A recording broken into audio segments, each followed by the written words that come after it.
ਸਤਿਨਾਮ।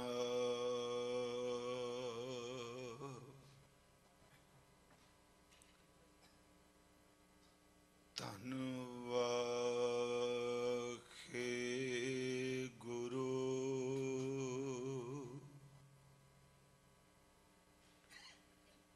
ਸਾਹਿਬ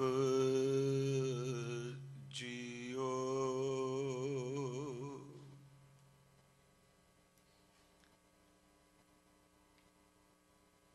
ਕਿਰਪਾ ਕਰੋ ਦੀਨ ਕੇ ਦਾਤੇ, ਮੇਰਾ ਗੁਣ ਅਵਗਣ ਨਾਮ ਵਿਚਾਰੋ ਕੋਈ। ਕਿਰਪਾ ਕਰੋ ਦੀਨ ਕੇ ਦਾਤੇ, ਮੇਰਾ ਗੁਣ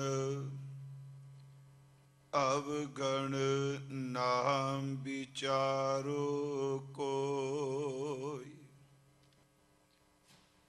ਮਾਟੀ ਕਾ ਕਿਆ ਧੋਪੈ ਸੁਆਮੀ, ਮਾਨਸ ਕੀ ਗਤ ਏਹੀ। ਡੰਡੌਤ ਬੰਦਨ ਅਨਿਕ ਵਾਰ, ਸਰਬ ਕਲਾ ਸਮਰੱਥ।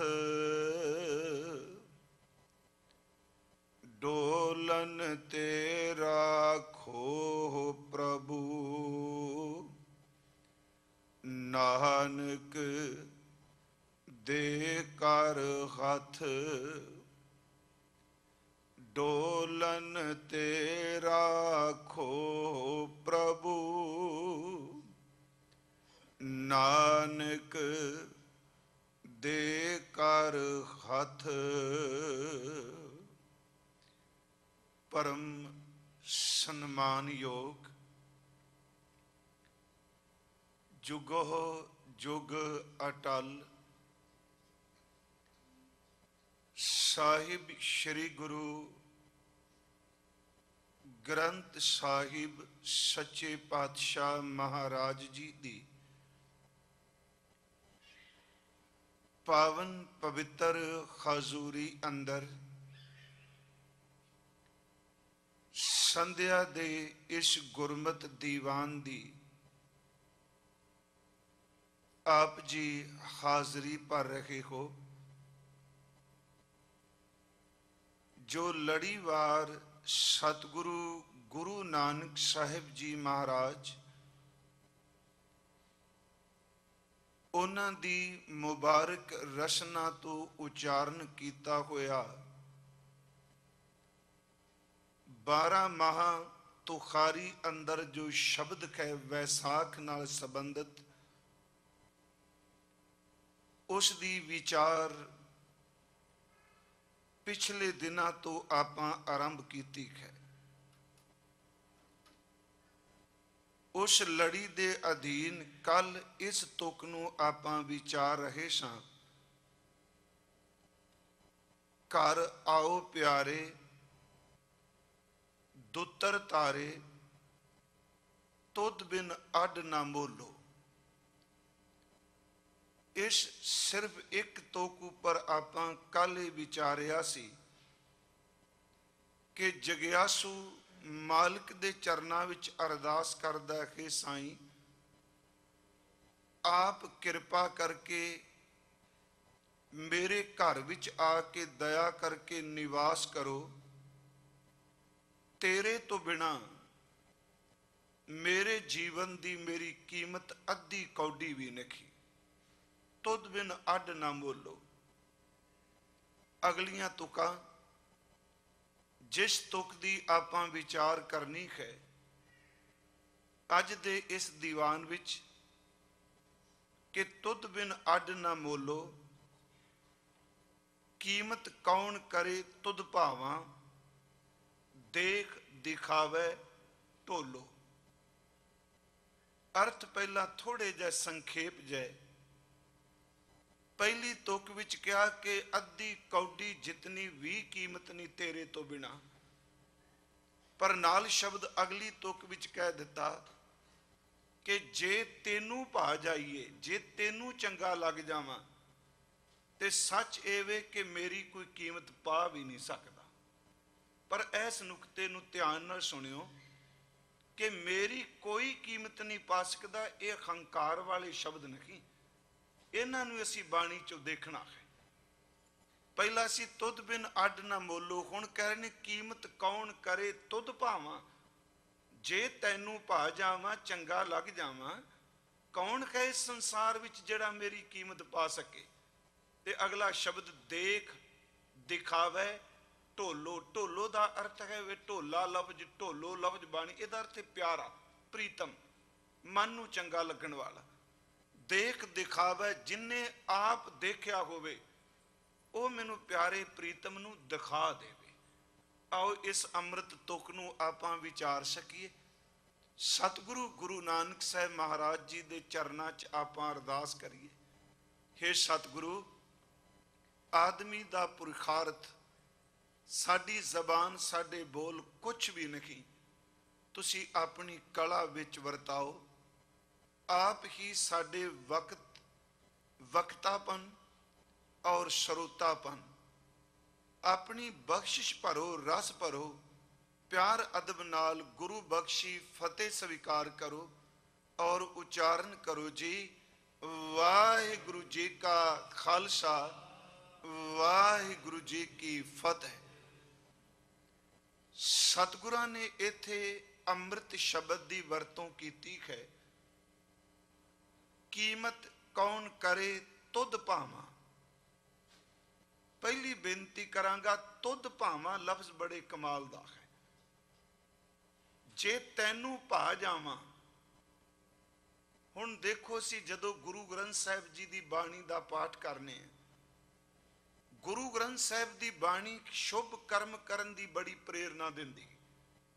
आप सारे जदों कोई बोलने आ चीज़ छड्ड दिओ, इहनूं धारण कर लो, ये यही गल्लां ने कि अवगुणां नूं छड्ड दो, गुणां नूं अपनी जिंदगी विच अपना लो। शुभ कर्म करन दी प्रेरणा दिंदी है। अवगुण छाड़ गुणा को धावो बाणी कह रही है। सांझ करीजै गुणा केरी छाड़, अवगुण छोड़ अवगुण चलिए। नाले बाणी शब्द कह रही, जिन्नी कमी नाहे गुण ते कमड़े विसार, मत शर्मिंदा थी वही साईं दे दरबार। तू माड़े कर्मां नूं त्याग दे, शुभ कर्मां नूं जिंदगी च धारण कर ले। अज जिहड़ी बेनती कर लगा, की शुभ कर्म करम दे नाल परमात्मा मिल जांदा है। इस नुकते नूं देखो, बाणी चों आपां देखांगे कि कल्ले शुभ कर्म करन नाल, मेरे कर्मां नाल कि परिपूर्ण परमात्मा वाहिगुरू जी की प्राप्ति हो जाती। श्री गुरु ग्रंथ साहिब की बाणी ने शुभ कर्म ते इच कोई शक नहीं, बहुत जोर दिता है। पर किते साडे कर्मां दी खौमे ही साडे रस्ते विच रुकावट ना बन जाए, इस करके सतगुरु ने कहा कि कर्मां दे नाल तू ओदी किरपा मंग। जे तू कर्म करदा रहा, तेरे कर्म नूं चंगे ही ना लगे ते तेरे कर्म की करनगे। तू जे चंगे कर्म करने ते ओदे तो किरपा मंग के मेरे कर्म तेनू चंगे लग जान। फिर बेनती सुनो, आओ थोड़ा जा सतगुरु की बाणी चो आपां कुछ बचन लेने कि अपने जोर, अपने बल, अपनी ताकत, अपनी शक्ति नाल असीं साईं नूं रिझा सकांगे। साडे कोल इन्नी समर्था है। जपजी साहिब की बाणी दीयां 2 पौड़ियां मेरा ख्याल साडे अंदर नूं इस दी व्याख्या करन च तुद भावां सहायक होणगियां। एक तां हजूर दी असीं ये पौड़ी पढ़ने खां कि एक दो जीबों लख हो हैं, लख होवें लखवीस।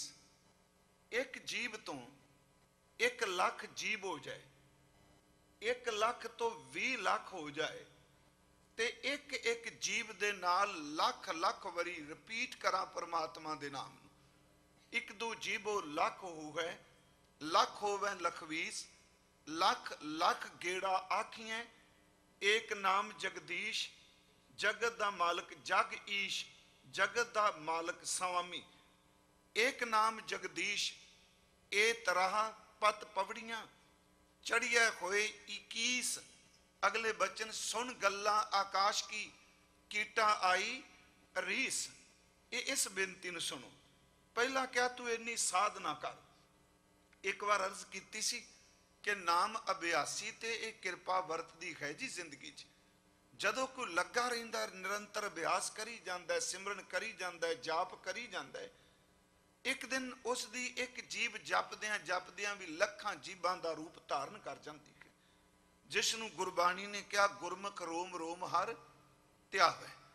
हजूर कहंदे ने एक तो लख, लख तो 20 लाख, ते एक एक जीव लख लख वारी परमात्मा नूं पुकारे। पर ये पौड़ियां ने पति दे घर नूं पहुंचण नहीं, ये रस्ते ने उस जगदीश नाल अकीस होण दे लई। पर ये सच जे इस तो बाद भी कह दिता कली तेरी साधना काम नहीं आएगी जे ओदी नदर ना होई। तू साधना तां कर रहे हैं, कमाई तां कर रहे हैं। साहब कहंदे ने ए तरह पत पवड़ियां चढ़िया होए 21। सुन गल्ला आकाश की, कीटा आई रीस। अगले बचन ने नानक नदरी पाईया कूड़ा, कूड़ी ठीस ठीस दर थे गप। कहंदे ने इन्नी कमाई करके जे तू झूठी गप छड्डन लग पवें कि असां तां इन्ना जाप कीता, साडी तां इन्नी कमाई, इन्ना सिमरन कीता। महाराज कहंदे ने तुद भावां मेरा इन्ना जाप भी कोई अर्थ नहीं रखदा जे तेनू चंगा ना लगे। इत्थे हजूर ने शब्द वरत्या भाई गुरसिखो, नानक नदरी पाई है कूड़ा कूड़ी ठीस, झूठा झूठी गप मारे कले इन्ने जप नाल नहीं जे इंसान परमात्मा दी नदर दा पात्र ना बने। इत्थे मतलब उन्होंने पा जाए। हुण अगली पौड़ी दा पाठ असी सारे करने। इस पौड़ी विच सतगुरु ने पूर्ण तौर ते समर्पण बख्श दिता। हुण देखो, नानक नदरी पाई है कूड़ी कूड़ा ठीस, आखन जोर चुपै न जोर, जोर न मंगन देर न जोर, जोर न जीवन मरण न जोर, जोर न राज माल मनसोर, जोर न सुरती ज्ञान विचार, जोर न जुगती छुटै संसार, जिस हाथ जोर कर वेखै सोए, नानक उत्तम नीच ना कोई। बड़ी बरीकी सतगुरु ने वरती कि मता जप तप सिमरन करदियां बोलदियां ज्ञान ध्यान की गल करदे खंकारी ना हो जाए कि साडी साधना बहुत है, साडी कमाई बहुत है। उत्थे सतगुरु ने शब्द जोर, असी चलो पाठ जोर ही करने हैं, असल च चलो ये शब्द फारसी च जोर आपां पढ़दे। हजूर कहंदे ने कि बंदे कोल शक्ति है अपनी जबान तो वैगुरु बोल सके, कि इंसान कोल ताकत कह के अपने अंदर वासनावां दे उठदियां होईयां लहरां नूं शांत कर सके। देखो इस तुक नूं ध्यान नाल, जिस हाथ जोर कर वेखै सोए, जिस दे हथ विच ताकत है शक्ति है बल है, तू ओनू समर्पण हो जा, ओनू अपना आप तू समर्पण कर दे। इस तुक विच इन्ना वड्डा समर्पण है, किसी दी कोई ताकत नहीं कि अपनी मर्जी नाल कोई बोल सके, किसी दी कोई शक्ति नहीं अपने जोर दे नाल चुप कर सके, किसी दी कोई ताकत नहीं कि अपनी शक्ति नाल जन्म ले सके, किसी कोल इन्ना जोर नहीं कि जोर नाल अपने आप नूं जन्म ते मरण। वो किसी कोल की ताकत, आखन जोर चुपै न जोर। महाराज शब्द वरत रहे ने कि ना जिउना ना मरना, ना मंगना ना देना, ना खामोश होना ना बोलना, ना सुरती ना ज्ञान ना विचार। आखन जोर चुपै न जोर, जोर ना मंगन दे ना जोर, जोर ना राज माल मन शोर।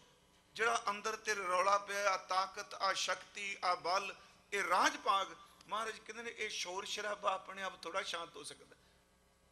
हजूर दे ये अमृत बचन, जोर ना सुरती ज्ञान विचार। साडे कुल की ताकत अपनी सुरत नूं टिका सकीए, साडे कुल की शक्ति असी ज्ञान दी विचार कर सकीए।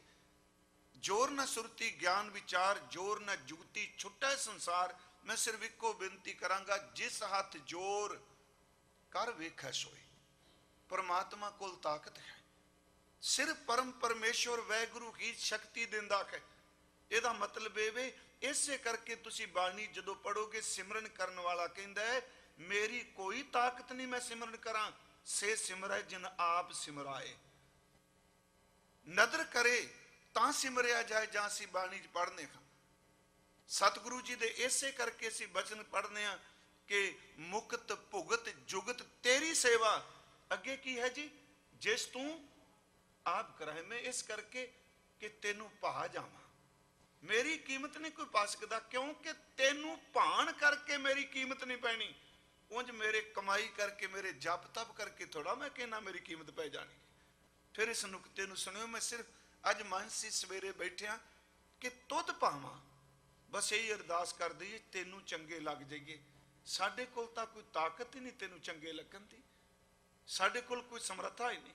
ਜਿਸ ਹੱਥ ਜੋਰ ਕਰ ਵੇਖੈ ਸੋਏ, ਨਾਨਕ ਉਤਮ ਨੀਚ ਨਾ ਕੋਏ। ਇਸ ਨੂੰ ਗੁਰੂ ਰਾਮਦਾਸ ਜੀ ਨੇ ਆਪਣੀ ਮੁਬਾਰਕ ਰਸਨਾ ਤੋਂ ਬਖਸ਼ਿਸ਼ ਕਰਦਿਆਂ ਕਿਹਾ, ਮੇਰੇ ਖਰ ਜੀਓ ਸਭ ਕੋ ਤੇਰੇ ਵਸ। ਸਾਡੇ ਹੱਥ 'ਚ ਕੁਛ ਵੀ ਨਹੀਂ। ਬਸ ਇਹਨੂੰ ਬੰਦਾ ਸਮਝਦਾ ਹੈ। ਦੁੱਖ ਇਸ ਚੀਜ਼ ਦਾ ਜਿਹਦੇ ਹੱਥ 'ਚ ਕੁਝ ਨਹੀਂ, ਉਹ ਦਾਅਵੇ ਕਰਦੇ ਆ ਮੈਂ ਦੁਨੀਆ ਪਲਟ ਕੇ ਰੱਖ ਦਿਆਂਗਾ, ਮੈਂ ਆਹ ਕਰ ਦਿਆਂਗਾ, ਮੈਂ ਆਹ ਕਰ ਦਿਆਂਗਾ। ਸਤਿਗੁਰੂ ਕਹਿੰਦੇ ਤੂੰ ਆਪਣੇ ਅੰਦਰ ਤੋਂ ਮੰਨ, ਮੇਰੇ ਹੱਥ ਵਿੱਚ ਕੁਛ ਵੀ ਨਹੀਂ, ਮੈਂ ਕੁਛ ਕਰ ਵੀ ਨਹੀਂ ਸਕਦਾ। ਹੁਣ ਇਹਨੂੰ ਕਾਇਰਤਾ ਕਮਜ਼ੋਰੀ ਮਤ ਸਮਝਿਓ। ਇਹੀ ਤਾਂ ਗੁਰਮਤਿ ਦਾ ਇੱਕ ਰਾਸ ਹੈ, ਇਹੀ ਤਾਂ ਇੱਕ ਰਮਜ ਹੈ ਕਿ ਕਰਕੇ ਵੀ ਸਿੱਖ ਸੇਵਾ ਕਰਤ ਹੋਏ ਨੇਕਾਮੀ ਦਾ ਅਰਥ ਹੀ ਇਹ ਮੈਂ ਨਹੀਂ ਕੀਤੀ। ਹਜ਼ੂਰ ਦੇ ਇਹ ਅੰਮ੍ਰਿਤ ਬਚਨ, ਮੇਰੇ ਖਰ ਜੀਓ ਸਭ ਕੋ ਤੇਰਾ ਵਸ, ਅਸਾਂ ਜੋਰ ਨਹੀਂ ਜੇ ਕਿਛ ਕਰ ਹਮ ਸਾਕੈ। ਸਾਡੇ ਕੋਲ ਕੀ ਤਾਕਤ ਅਸੀਂ ਕੁਝ ਕਰ ਸਕੀਏ? ਜੇ ਕਿਛ ਕਰ ਹਮ ਸਾਕੈ, ਜਿਉ ਭਾਵੈ ਤਿਉ ਬਖਸ਼। ਜਿਵੇਂ ਤੈਨੂੰ ਚੰਗਾ ਲੱਗਦਾ ਬਖਸ਼ ਲੈ। ਮੈਂ ਕਿਹੜਾ ਕਰਮ ਕਰਕੇ ਕਹਾਂ ਕਿ ਤੂੰ ਮੈਨੂੰ ਬਖਸ਼ ਲਏਗਾ? ਬੇਨਤੀ ਹੈ ਕੀਮਤ ਕੌਣ ਕਰੇ ਤੁਧ ਭਾਵਾਂ, ਤੁਧ ਭਾਵਾਂ। ਹੁਣ ਇੱਕ ਸਵਾਲ ਉੱਠੇਗਾ ਵੀ ਭਾਈਏ ਕਿਵੇਂ, ਕਿਵੇਂ ਚੰਗੇ ਲੱਗੀਏ? ਲੋਕ ਸਾਰੀ ਜ਼ੋਰ ਲਾਉਂਦੇ ਆ ਵੀ ਮੈਂ ਚੰਗਾ ਲੱਗਾ, ਮੈਂ ਸੋਹਣਾ ਲੱਗਾ, ਮੈਂ ਗੁਰੂ ਨੂੰ ਭਾਜਾਂ। ਆਓ ਮੈਂ ਥੋੜੀਆਂ ਜੀਆਂ ਭਾਵੇਂ ਉਦਾਹਰਨਾਂ ਸੀ ਬੜੀ ਵਾਰੀ ਵਾਚੀਆਂ ਨੇ, ਪਰ ਇਸ ਗੱਲ ਨੂੰ ਜ਼ੇਨ 'ਚ ਰੱਖ ਕੇ ਚੱਲਿਓ। ਗੁਰਬਾਣੀ ਨੂੰ ਇਸ ਢੰਗ ਨਾਲ ਨਹੀਂ ਵੀ ਇਹ ਸ਼ਬਦ ਪਹਿਲਾਂ ਪੜਿਆ ਸੀ ਫਿਰ ਦੁਬਾਰਾ, ਕਿਉਂਕਿ ਗੁਰੂ ਦੇ ਸ਼ਬਦ ਨੂੰ ਉਹਦੇ 'ਚ ਪਹਿਲੀ ਗੱਲ ਤਾਂ ਕਦੀ ਬਿਆਪਨ ਆਉਂਦਾ ਹੀ ਨਹੀਂ। ਸ਼ਬਦ 'ਚ ਕਦੀ ਬਿਆਪਨ ਨਹੀਂ ਹੁੰਦਾ। ਜਦੋਂ ਬੰਦੇ ਦਾ ਅੰਦਰ ਆਪਣਾ ਬਿਮਾਰ ਹੁੰਦਾ ਉਦੋਂ ਹੀ ਕਹਿੰਦਾ ਰਸ ਨਹੀਂ ਆਉਂਦਾ।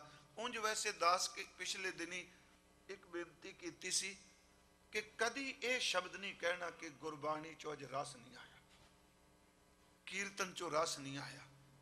ਵੇਖੋ ਇਹ ਇਸ ਸ਼ਬਦ ਵਿੱਚ ਵੀ ਇੱਕ ਗੁਨਾਹ ਲੁਕਿਆ ਹੋਇਆ ਹੈ। ਜਦੋਂ ਅਸੀਂ ਕਹਿੰਦੇ ਆ ਅੱਜ ਸਵੇਰੇ ਨਿਤਨੇਮ ਕੀਤਾ, ਮੈਨੂੰ ਰਸ ਨਹੀਂ ਆਇਆ ਨਿਤਨੇਮ ਦਾ, ਬਾਣੀ 'ਚੋਂ ਰਸ ਨਹੀਂ ਆਇਆ। ਇੱਥੇ ਏਡੀ ਚੰਦਰੀ ਖੌਮੇ ਮੇ ਉਹ ਵੀ ਪਰਦਾ ਪਾ ਕੇ ਬੈਠੀ ਹੈ, ਤੂੰ ਤਿਆਰ ਸਹਿ ਬਾਣੀ ਵਿੱਚ ਹੀ ਕੋਟ ਆ ਗਈ। ਇਹ ਕਿਹਾ ਬਾਣੀ 'ਚੋਂ ਰਸ ਨਹੀਂ ਆਇਆ, ਕੀਰਤਨ 'ਚੋਂ ਰਸ ਨਹੀਂ ਆਇਆ। ਮੈਂ ਇੱਕੋ ਹੀ ਬੇਨਤੀ ਕਰਾਂਗਾ, ਇਹਨੂੰ ਇਉਂ ਕਹਿ ਲਈਏ ਸਤਿਗੁਰੂ ਤੇਰੀ ਤਾਂ ਬਾਣੀ ਰਸ ਨਾਲ ਭਰੀ, ਅੱਜ ਮੇਰਾ ਮੂਰਖ ਮਾਣੀ ਬਿਮਾਰ ਬਣਿਆ, ਰਸ ਚੱਖ ਹੀ ਨਹੀਂ ਸਕਿਆ।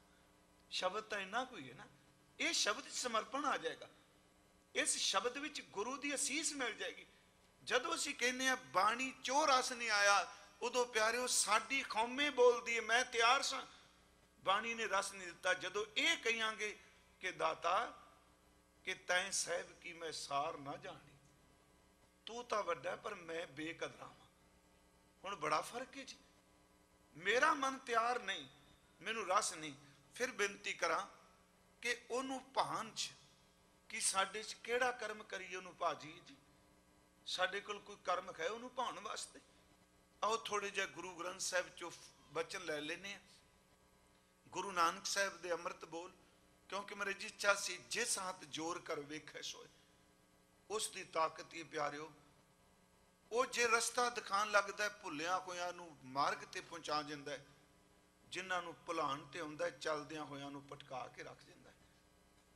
ਕੈਸੀ ਅਜੀਬੋ ਗਰੀਬ ਉਹਦੀ ਬਖਸ਼ਿਸ਼ ਹੈ, ਉਹਦੀ ਖੇਡ ਹੈ। ਇਸੇ ਕਰਕੇ ਗੁਰੂ ਗ੍ਰੰਥ ਸਾਹਿਬ ਦੀ ਬਾਣੀ 'ਚ ਬਚਨ ਕੀਤੇ, ਪੇਖਾਰੀ ਤੇ ਰਾਜ ਕਰਾਵੇ ਰਾਜਾ ਤੇ ਪੇਖਾਰੀ, ਖਲ ਮੂਰਖ ਤੇ ਪੰਡਿਤ ਕਰਬੋ ਪੰਡਤ ਤੇ ਮੁਗਦਾਰੀ। ਇਹ ਸ਼ਬਦ ਕੈਸੀ ਖੇਡ ਹੈ ਕਿ ਤੇਰੇ ਹੱਥ 'ਚ ਕਹਿ, ਸਾਡੇ ਪੱਲੇ ਕੁਛ ਵੀ ਨਹੀਂ। साडे कोल तां इन्नी ताकत नहीं गुरमुखो, एक सवा बाहर निकलिया, इस सवास नूं दोबारा अंदर खिंच भी सकीए। ये तेरी है, तू जंत विचारे, असीं वज नहीं पे। इसे करके बाबा जी ने बड़ा प्यारा एक उदाहरण दिता बाणी च। वैसे जीव जंत, जंत का संबंध असीं जिंद नाल भी करने, उंज वैसे जंत का अर्थ हुंदा है साज। मान लो असीं साज पिया है ते वाजा ਉਹਦੇ ਚ सारा ज्ञान सुरां सब कुछ है, पर जे सुर दबण वाली कोई नहीं, सुरें विचों निकल जाण फिर की करांगे। प्यारिओ साडा शरीर तां एक वाजा है, जे दे अंदरों तार ही साईं तोड़दा शरीर तां ही प्यार रहिंदा। प्यारिओ कल भी असीं गल कीती, आपां विचारिया शरीर तां होई है, अखां भी ने। कई वारी कई बंदे मरदियां समय ਇਹੋ ਜਿਹਾ शरीर का हो जाता, क्योंकि जिहो जिहा शरीर मरन लगे उस उत्थे रुक जाता सब कुछ सिस्टम। जे मूँह अड्डिया तो अड्डी ही रहेगा, जे अखां बंद ने तो बंद ही रहन, क्योंकि वो जाम हो गया, सब मशीन जाम हो गई उत्थे जिथे आते सब कुछ। पर कई बार कहने इंज लगता है जिवें जे सुता पिया है, हुणे उठ पैने, नहीं उठेगा। क्यों? क्योंकि उस जंत विचों तार रब ने तोड़ दी है। जंत की की ताकत अपने आवाज सके। कबीर साहब दे बोल ने, कबीर जो हम जंत बजावते टूट गई सब तार, जंत बिचारा क्या करे जो चले बजावन खार। बेनती कर लगा तेनू जेड़ा पा जाए। एक तां गुरु ग्रंथ साहब की बाणी च भगत कबीर साहब का वो अमृत बोल, जिस विच उन्होंने ये बख्शिश भरे बचन कहे कि परमात्मा साडी शक्ति, साडी ताकत, साडा जप, साडा तप कुछ भी नहीं, तेनू भाना ही तो सब कुछ बना देता है। वो श्लोक हजूर दा अमृत श्लोक कबीर मेहंदी करके घालिया, बड़ी बड़ी सी विचारिया ना। उथे भी देखो भावांगे ते रंग उगड़ना, जे नहीं पाया ठीक है, मेहंदी जिन्नी मर्जी साधना करी जाए। मेहंदी दे पत्तियां च रंग मैरज करना उन्ना, ਉਹਦੇ ਸੁੱਕ जाए ਤਾਂ भी रंग, ਉਹਨੂੰ पी ਦਿਓ ਤਾਂ भी रंग, ਉਹਨੂੰ ਘੋਲ ਦਿਓ ਤਾਂ भी रंग। कबीर साहब कहते ने इन्नी कमाई की, इन्नी घालना घाली कि जिमें मेहंदी नूं पी पी के बरीक किया जाता है, घालना घाल घाल के अपने आप नूं पी दिता। पर मेरी कमाई की करा, तैनूं किहड़ा भाग्या मैं। बचन है कबीर मेहंदी करके घालिया, आप पिसाए पिसाए, अपना आप पी दिता। घालिया दर ते घालना कमाई, तै शह बात ना पुछिया। मेहंदी की कीमत कित्थे पैनी है, क्योंकि उन्हें तो हाथां पैरां दीयां तलियां नहीं दित्तियां। मेहंदी कली अपने रंग का दावा करी जाए कि मेरे कोल रंग है, मेरे कोल मैं शिंगार बन सकनी हाँ। पर गुरु ग्रंथ साहिब कहते ने तेरी कमाई की करेगी, तू रंग नाल भांडा भर के जितना मर्जी दावा कर, जिन्नी देर तक कोई तलियां हाथ पैर दियां देंदा नहीं, तेरा रंग कोई नहीं उगड़ना। सिखा तू जिन्नी मर्जी कमाई दे दावे करी जा, जे उन्हें अपने बख्शिश ना वरताई ते रंग तेरा भी नहीं उगड़ना। ओदी बख्शिश जे नूं पा जाए। कबीर मेहंदी करके घालिया, आप पिसाए पिसाए, तै शह बात ना पुछिया, कबू ना लाई पाए। हुण अगले बचन ने धन गुरु अमरदास महाराज जी दे। उन्होंने कमाई की, सेवा की। पिछले दिन ही आरंभता विच ही हजूर दा गुरगद्दी दिन आपां मना रहे सन।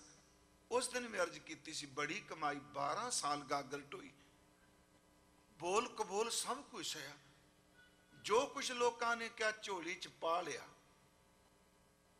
पर जदों उन्हां दे पवित्र मैं उन्हां दी 2 शब्द लए ने श्लोक, जे पा जाए। उन्हां दा श्लोक है, इस श्लोक की व्याख्या मेहंदी करके घालिया दी, महला तीजा, नानक मेहंदी करके रखिया। उथे शब्द सी मेहंदी करके घालिया, कमाई की मेहंदी की तरह बरीक। उथे कहते नानक मेहंदी करके रखिया, सो शौ नदर करे। इस गल नूं सुनो। फिर उथे सी कमाई की, आप पिसाए पिसाए। कबीर साहब रमज पा गए कि इन्नी कमाई की, अपना आप पी दिता, पर शह ने तो बात नहीं पूछी। ਉੱਥੇ ਫਿਰ ਗੁਰੂ ਅਮਰਦਾਸ ਕਹਿੰਦੇ ਨੇ, ਤੁਸੀਂ ਕਿਉਂ ਕਹਿੰਦੇ ਪਏ ਆਪ ਪਿਸਾਏ, ਅਸੀਂ ਆਪਣੇ ਆਪ ਨੂੰ ਪੀ ਦਿੱਤਾ? ਨਹੀਂ, ਤੁਸੀਂ ਇੱਕੋ ਹੀ ਗੱਲ ਕਹੋ, ਪੀਣ ਵਾਲਾ ਵੀ ਉਹ ਤੇ ਘਸਣ ਵਾਲਾ ਵੀ ਉਹ ਤੇ ਲਾਣ ਵਾਲਾ ਵੀ ਉਹ ਹੈ। ਦੇਖੋ ਇੱਕ ਨੁਕਤਾ ਵਿੱਚ ਪਾ ਦਿੱਤਾ ਮਹਾਰਾਜ ਜੀ ਨੇ। ਕਬੀਰ ਮਹਿੰਦੀ ਕਰਕੇ ਰੱਖਿਆ, ਸੌ ਸੌ ਨਦਰ ਕਰੇ, ਆਪੇ ਪੀਸੈ ਆਪੇ ਕਸੈ, ਕੀਮਤ ਕੌਣ ਕਰੇ ਤੁਧ ਭਾਵਾਂ। ਇਹਦੇ ਵਿੱਚ ਕਮਾਈ ਦਾ ਕੋਈ ਹੰਕਾਰ ਹੀ ਨਹੀਂ। ਸਿੱਖ ਜਿਉਂ ਜਿਉਂ ਬਖਸ਼ਿਸ਼ ਦਾ ਪਾਤਰ ਹੁੰਦਾ ਹੈ ਪਿਆਰਿਓ, ਕਦੀ ਵੀ ਉਹ ਕਮਾਈ ਦਾ ਕੀ ਹੰਕਾਰ ਕਰੇਗਾ। ਦਾਸ ਬੇਨਤੀ ਕਰੇ, ਸਿੱਖ ਦਾ ਨਾਮ ਬੜੀ ਵਾਰੀ ਪੜ੍ਹਨੇ ਆ, ਭਾਈ ਬਹਿਲੋ, ਜਿਨ੍ਹਾਂ ਨੂੰ ਬਹਿਲੋਲ ਕਹਿੰਦੇ। ਇਹ ਸਰਵਰ ਦੇ ਪੁਜਾਰੀ ਸਨ, ਕਬਰਾਂ ਨੂੰ ਪੂਜਦੇ ਸਨ। ਪਰ ਕਿਸੇ ਦੇਖਿਆ ਤੂੰ ਇੰਨਾ ਸਮਾਂ ਹੋ ਗਿਆ ਕਬਰਾਂ ਪੂਜ ਰਹੇ, ਕੀ ਮਿਲੇਗਾ ਤੈਨੂੰ ਇਹਦੇ ਵਿੱਚੋਂ? ਤੇ ਦਾਸ ਆਉਣ ਵਾਲੇ ਦਿਨਾਂ 'ਚ ਬੇਨਤੀ ਕਰੇਗਾ ਕਿ ਜਿਹੜਾ ਗੁਰੂ ਗੋਬਿੰਦ ਸਿੰਘ ਦਾ ਖਾਲਸਾ ਹੈ ਉਹ ਇਸ ਪਾਸੇ ਕਦੀ ਭੁੱਲ ਕੇ ਵੀ ਨਹੀਂ ਜਾਂਦਾ। ਬਾਬਾ ਜੀ ਨੇ ਤੇ ਭੂਲ ਨਾ ਮਾਨੇ ਸ਼ਬਦ ਵਰਤੇ, ਭੁੱਲ ਕੇ ਕਿਤੇ ਬੰਦੇ ਨੂੰ ਪਤਾ ਨਹੀਂ ਲੱਗੇ। ਬ੍ਰਤ ਗੋਰ ਮੜੀ ਮਠ ਭੂਲ ਨਾ ਮਾਨੇ। ਉਹਦੇ ਕਈ ਸੱਜਣ ਕਹਿੰਦੇ ਜੀ ਸਾਡਾ ਅਕੀਦਾ ਹੈ ਜੀ, ਸਾਡੀ ਸ਼ਰਧਾ ਹੈ, ਇਹ ਸਾਡੀ ਸ਼ਰਧਾ ਤੋੜ ਦਿਓ। ਉਹ ਨਹੀਂ ਗੁਰਮੁਖੋ, ਗੁਰੂ ਸ਼ਰਧਾ ਨਹੀਂ ਤੋੜਦਾ। ਗੁਰੂ ਕਹਿੰਦਾ ਜ਼ਿੰਦਗੀ ਬੜੀ ਮੁਸ਼ਕਲ ਨਾਲ ਮਿਲੀ ਏ, ਕਬਰਾਂ ਨੂੰ ਪੂਜ ਪੂਜ ਕੇ ਖੁਦ ਕਬਰ ਬਣ ਜਾਏਗਾ, ਕਿਉਂਕਿ ਜਿਹੋ ਜਿਹੇ ਨੂੰ ਪੂਜਣਾ ਉਹ ਕੋਈ ਤੋਂ ਬੰਨਾ ਹੈ। ਇਸੇ ਕਰਕੇ ਹਜ਼ੂਰ ਦਾ ਜਿਹੜਾ ਇਹ ਪਵਿੱਤਰ ਸਵਈਆ ਹੈ, ਕਾਹੂ ਲੈ ਪਾਨ ਪੂਜ ਧਰਿਓ ਸਿਰ, ਕਾਹੂ ਲੈ ਲਿੰਗ ਗ੍ਰਹਿ ਲਟਕਾਇਓ, ਕਾਹੂ ਲਖਿਓ ਹਰ ਆਵਾਚੀ ਦਿਸ਼ਾ में, काहू पिछा को शीस नवायो, को बुतान को पूजत है पस, को मिरतान को पूजन तायो। जिन्हों लोग साधना कहते हैं, जिन्हों शरदा कहते हैं, जिन्हों कहते साडा कीदा है, महाराज कहते हैं कूर किरिया उर्जो सब ही जग श्री भगवान को। इनू कूर किरिया क्या गुरमुखो, झूठी किरिया के। कूर किरिया उर्जो सब ही जग श्री भगवान को, भेद ना पायो झूठी किरिया च। ਉੱਥੇ ਸ਼ਬਦ ਵਰਤਿਆ ਜੀ ਭਾਈ ਸਾਹਿਬ, ਭਾਈ ਬਹਿਲੋ ਜੀ, ਬਹਿਲੋਲ ਜਿਨ੍ਹਾਂ ਨੂੰ ਕਹਿੰਦੇ ਨੇ, ਸਰਵਰ ਨੂੰ ਪੂਜਦੇ ਨੇ। ਦਾਸ ਕਈ ਵਾਰੀ ਬੇਨਤੀ ਕਰਦਾ ਬੜੀ ਸੰਖੇਪ ਜੀ ਕਿ ਜਿੰਨੀ ਦੇਰ ਤੱਕ ਸੱਚ ਇਹ ਵੇ ਕੋਈ ਵੀ ਕਰਮ ਕਰੀਏ, ਇਹ ਕਰੀਏ ਕਿ ਮਨ ਪਕੜ ਨਹੀਂ ਛੱਡਦਾ ਆਪਣੀ, ਇਹ ਹੱਥੋਂ ਛੱਡ ਕੇ ਵੀ ਨਹੀਂ ਜੇ ਛੱਡਦਾ। ਮੰਨ ਲਓ ਗੋਲਕ 'ਚ ਨੇ ਡਾਲਰ ਪਾਤਾ, ਪੈਸਾ ਪਾਤਾ ਨਾ, ਇੰਨਾ ਬੈੜਾ ਹੈ, ਉਹ ਪਤਾ ਨਹੀਂ ਗੁਰਦੁਆਰੇ ਕਦੋਂ ਦਾ ਲੱਗ ਵੀ ਗਿਆ, ਲੰਗਰ 'ਚ ਲੱਗ ਗਿਆ, ਬਿਲਡਿੰਗ 'ਚ ਲੱਗ ਗਿਆ। ਇਹ ਝੱਲਾ ਮਨ ਫਿਰ ਵੀ ਉਹਨੂੰ ਚੇਤੇ ਕਰੀ ਜਾਂਦਾ ਮੈਂ ਪਾ ਕੇ ਆਇਆ ਸੀ। ਮਨ ਹੱਥ ਛੱਡ ਦਿੰਦੇ ਨੇ, ਮਨ ਨਹੀਂ ਛੱਡਦਾ ਹੁੰਦਾ। ਹੱਥ ਤਿਆਗ ਕਰਦੇ ਨੇ, ਮਨ ਨਹੀਂ ਤਿਆਗ ਕਰਦਾ। ਮਨ ਉਸੇ ਨੂੰ ਪਕੜ ਕੇ ਬੈਠਾ ਰਹਿੰਦਾ ਹੈ, ਉਸੇ ਚਿਤਵਨੀ ਨੂੰ। ਆ ਕਈ ਵਾਰੀ ਹੁਣ ਮੈਂ ਇੱਕ ਦਿਨ ਅਰਜ਼ ਕੀਤੀ, ਉਹ ਅੱਜ ਕੱਲ੍ਹ ਬੜਾ ਚੱਲਦਾ ਨਾ ਜੀ ਖਾਣ ਪੀਣ ਬਾਰੇ, ਇਹ ਜੀ ਇਹ ਵੈਜੀਟੇਰੀਅਨ ਫਲਾਣਾ ਆ ਗਿਆ ਜੀ, ਇਸ ਤਰ੍ਹਾਂ ਚਾਪਾਂ ਦੂਜੀਆਂ ਤੇ। ਇੱਕ ਦਿਨ ਬੈਠੇ ਗੱਲ ਚੱਲੇ ਪਈ, ਮੈਂ ਕਿਹਾ ਗੱਲ ਇਹ ਆ, ਅੰਦਰ ਵਾਲਾ ਚਿੱਤ ਤਾਂ ਉਹੀ ਕਰੇਗਾ ਮੂੰਹ 'ਚ ਪਾਉਂਦਿਆਂ ਹੋਇਆ, ਚਿੰਤਨ ਬੰਦੇ ਦਾ ਕਿੱਥੇ ਖਲੋਤਾ ਹੋਇਆ।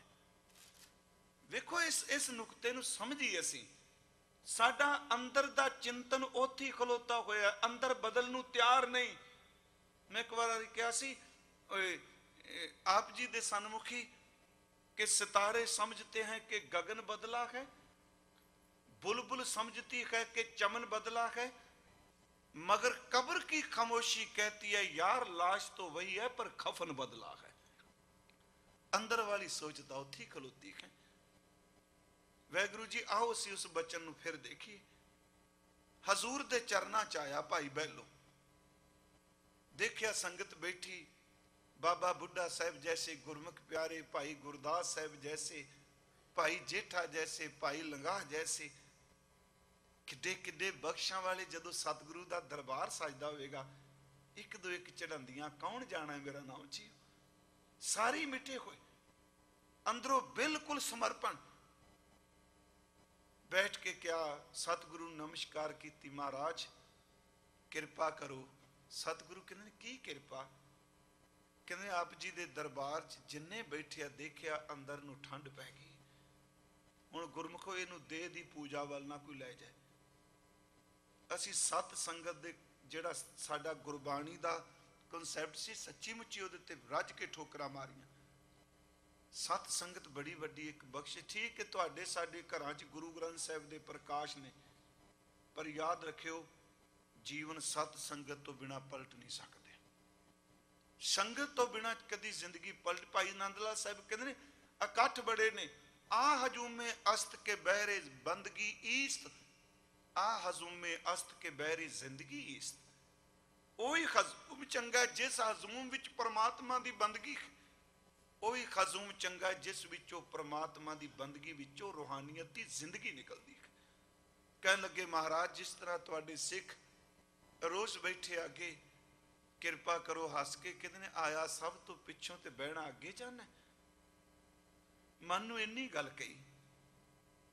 ਸੇਵਾ ਬੜੀ ਚੱਲਦੀ ਸੀ, ਗੁਰੂ ਸੰਗਤ ਸੇਵਾ ਕਰਨੀ, ਦਰਬਾਰ ਸਾਹਿਬ ਦੀ ਉਸਾਰੀ ਚੱਲ ਰਹੀ ਸੀ, ਸਰੋਵਰ ਦੀਆਂ ਪਕਿਆਈਆਂ ਚੱਲ ਰਹੀਆਂ ਸਨ, ਕਾਰ ਸੇਵਾ ਚੱਲ ਰਹੀ ਸੀ, ਤੇ ਸਿੱਖ ਆਪਣੇ ਆਪਣੇ ਸਾਥੀਆਂ ਨੂੰ, ਪਰਿਵਾਰਾਂ ਨੂੰ ਲਿਆ ਕੇ ਆਪਣੇ ਆਪਣੇ ਆਵੇ ਆਪਣੀ ਆਪਣੀ ਇੱਟਾਂ ਪਾਦੇ ਹੁੰਦੇ ਸਨ। ਭਾਈ ਬਹਿਲੋ ਅਮੀਰ ਬੜਾ ਸੀ, ਚੰਗਾ ਵੱਡਾ ਜ਼ਿਮੀਂਦਾਰ। ਸੰਗਤ ਕਰਦਿਆਂ ਕਰਦਿਆਂ ਕਿਸੇ ਕਿਹਾ ਵੀ ਜੋ ਕੋਈ ਤੂੰ ਮੰਗਿਆ ਹੈ ਨਾ, ਮੰਗ ਨਾ, ਤੂੰ ਸੇਵਾ ਕਰ। ਜਿੱਦਣ ਅੰਦਰ ਭਾਂਡਾ ਤਿਆਰ ਹੋ ਗਿਆ ਬਖਸ਼ਿਸ਼ ਪੈ ਜਾਏਗੀ। ਉਹ ਕਹਿੰਦਾ ਭਾਂਡਾ ਤਿਆਰ ਕਰਨ ਲਈ ਸਾਧਨਾ ਕਰਨੀ ਪੈਂਦੀ? ਕਹਿੰਦੇ ਨਹੀਂ, ਸਾਧਨਾ ਤਾਂ ਆਪਣੇ ਮਨ ਨੂੰ ਸਮਝਾਉਣੀ ਲਈ ਪੈਂਦੀ ਏ। ਕਿਰਪਾ ਲਈ ਕਿਹੜੀ ਸਾਧਨਾ? ਘਾਲਣਾ ਲਈ, ਕਿਰਪਾ ਲਈ ਕਿਹੜੀ ਸਾਧਨਾ ਹੁੰਦੀ? ਉਹਨੇ ਸ਼ੁਰੂ ਕਰ ਦਿੱਤਾ, ਇੱਟਾਂ ਪੱਥੀਆਂ, ਆਵਾ ਚਿਣ ਦਿੱਤਾ। ਤੇ ਕਿਸੇ ਕਿਹਾ ਵੀ ਪਿੰਡ ਦੀ ਮਲੀ ਮੈਲਾ ਇਹਦੇ ਚ ਪਾਏਗਾ ਤੇ ਇੱਟਾਂ ਪੱਕੀਆਂ ਬੜੀਆਂ ਬਣਨਗੀਆਂ, ਪੱਕੀਆਂ ਤੇ ਲਾਲ ਸੁਰਖ। ਕਿੱਥੇ ਇਲਾਕੇ ਦਾ ਚੌਧਰੀ ਸਿਰ ਤੇ ਰੱਖ ਕੇ ਟੋਕਰੀ ਉਹ ਪਿੰਡ ਦਾ ਮਲ ਮੈਲਾ ਜਿਹੜਾ ਹੈ ਉਸ ਆਵੇ ਚ ਪਾਉਂਦਾ ਹੈ। ਪਿਆਰਿਓ ਨਾਲ ਉਹ ਸਿਮਰਨ ਕਰਦਾ ਹੈ। ਮੈਂ ਪਿਛਲੇ ਦਿਨ ਵੀ ਬੇਨਤੀ ਕੀਤੀ ਸੀ, ਗੁਰੂ ਘਰ ਚ ਹੁੰਦੀ ਸੇਵਾ ਨੂੰ ਕਦੀ ਫਿਜ਼ੀਕਲ ਵਰਕ ਮਤ ਸਮਝਿਓ ਗੁਰਮਖੋ। ਇਸ ਸੇਵਾ ਦੇ ਵਿੱਚੋਂ ਰੂਹਾਨੀਅਤ ਨਿਕਲਦੀ ਹੈ, ਇਸ ਸੇਵਾ ਵਿੱਚੋਂ ਗੁਰੂ ਦੀ ਬਖਸ਼ਿਸ਼ ਨਿਕਲਦੀ। ਸੇਵਾ ਕਰਦਾ ਹੈ, ਨਾਲ ਸਿਮਰਨ ਕਰਦਾ ਹੈ, ਬਖਸ਼ਿਸ਼ ਵਰਤਨ ਲੱਗ ਪਈ। ਜਦੋਂ ਇੱਟਾਂ ਦੇ ਆਵੇ ਪੱਕ ਗਏ, ਆਵਾ ਖੋਲਣ ਦਾ ਵੇਲਾ ਆਇਆ, ਤੇ ਧੰਨ ਗੁਰੂ ਅਰਜਨ ਦੇਵ ਸੱਚੇ ਪਾਤਸ਼ਾਹ ਉਹ ਆਪ ਦੇਖਣ ਆਏ। ਉਹਨਾਂ ਇੱਟਾਂ ਦਾ ਆਵਾ ਮੂੰਹ ਖੋਲਿਆ, ਪੱਕੀਆਂ ਲਾਲ ਇੱਟਾਂ। ਸਤਿਗੁਰੂ ਪੁੱਛਦੇ ਨੇ ਇਹ ਆਵਾ ਕਿਸ ਦਾ?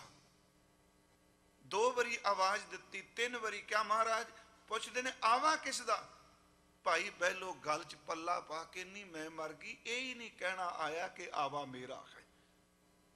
ਮਹਾਰਾਜ ਪੁੱਛਦੇ ਨੇ ਕਿਸ ਦਾ ਆਵਾ? ਸਿੱਖਾਂ ਕਿਹਾ ਮਹਾਰਾਜ ਬਹਿਲੋ ਦਾ। ਕਹਿਣ ਲੱਗੇ ਤੇਰਾ? ਕਹਿੰਦਾ ਨਹੀਂ ਦਾਤਾ ਮੇਰਾ ਨਹੀਂ, ਸਭ ਕੁਛ ਹੀ ਤੇਰਾ। ਹੁਣ ਇਹ ਸਭ ਕੁਛ ਹੀ ਤੇਰਾ ਜਿਹੜਾ ਇਹ ਜ਼ਬਾਨੀ ਲਫ਼ਜ਼ ਨਹੀਂ ਸਨ, ਇਹ ਸਭ ਕੁਛ ਹੀ ਤੇਰਾ ਸਾਧਨਾ ਤੋਂ ਬਾਅਦ ਤੇ ਕਿਰਪਾ ਵਿੱਚ ਉਪਜਿਆ ਹੈ।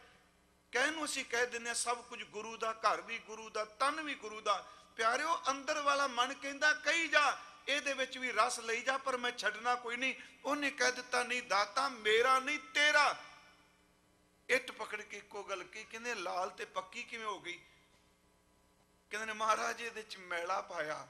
ਸਤਿਗੁਰੂ ਕਹਿੰਦੇ ਨੇ ਇੱਟਾਂ ਦੇ ਆਵੇ ਚ ਮੈਲਾ ਪਾਓ, ਉਹ ਸੜ ਜਾਏ ਤੇ ਇੱਟਾਂ ਪੱਕੀਆਂ ਤੇ ਲਾਲ ਹੋ ਜਾਂਦੀਆਂ ਨੇ। ਜਿਹੜੀ ਜਨਮਾਂ ਜਨਮਾਂ ਦੀ ਮੈਲ ਅੰਦਰ ਇਕੱਠੀ ਕਰੀ ਬੈਠਿਆ, ਭਜਨ ਬੰਦਗੀ ਦੀ ਇੱਕ ਵਾਰੀ ਲਾਟ ਲਾ ਦਿਓ, ਇਹ ਸੜ ਜਾਏਗੀ, ਅੰਦਰ ਆਪਣੇ ਆਪ ਹੀ ਲਾਲ ਸੁਰਖ ਹੋ ਜਾਏਗਾ। ਇੱਕ ਤਰੀਕਾ ਸਮਝਾਇਆ। ਮੈਂ ਬੇਨਤੀ ਕਰਾਂਗਾ ਫਿਰ ਉਸ ਪਰ ਕਰਨ ਵੱਲ। ਕਬੀਰ ਸਾਹਿਬ ਨੇ ਕਿਹਾ ਮਹਿੰਦੀ ਦੀ ਤਰ੍ਹਾਂ ਕਮਾਈ ਕੀਤੀ। ਗੁਰੂ ਅਮਰਦਾਸ ਕਹਿੰਦੇ ਨੇ ਬਸ ਇਹਨੂੰ ਦਰੁਸਤ ਕਰੋ, ਇਸ ਨੁਕਤੇ ਨੂੰ। ਜੋ ਕਬੀਰ ਜੀ ਕਹਿ ਰਹੇ ਨੇ ਰਮਜ਼ ਭਾਗ ਹੈ, ਇਹਦਾ ਮਤਲਬ ਇਹ ਨਹੀਂ ਕਿ ਉਹ ਸ਼ਲੋਕ ਗਲਤ ਹੋ ਗਿਆ।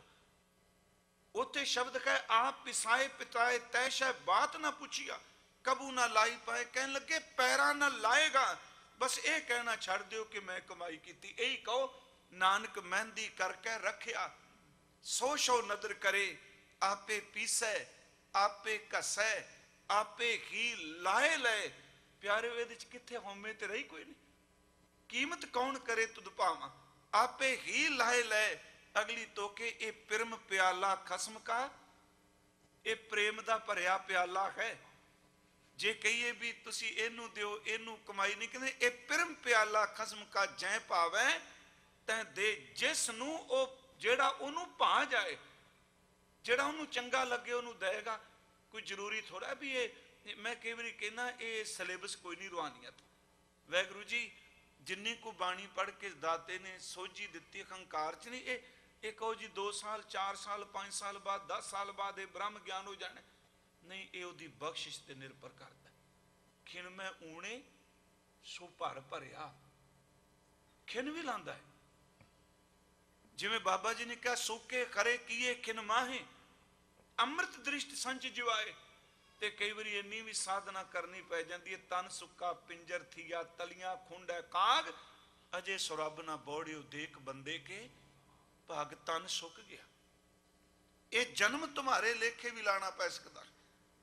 ਫਿਰ ਬੇਨਤੀ ਹੈ, ਉੱਥੇ ਸ਼ਬਦ ਵਰਤਿਆ, ਇਹ ਪਿਰਮ ਪਿਆਲਾ ਖਸਮ ਕਾ ਜੈ ਭਾਵੈ ਤੈਂ ਜਿਸ ਨੂੰ ਪਾਏ। ਹੁਣ ਦੂਸਰਾ ਬਚਨ ਗੁਰੂ ਅਮਰਦਾਸ ਜੀ ਦਾ, ਉਹਨਾਂ ਦੀ ਜ਼ਿੰਦਗੀ ਦਾ ਨਿੱਜੀ ਤਜਰਬਾ ਹੈ।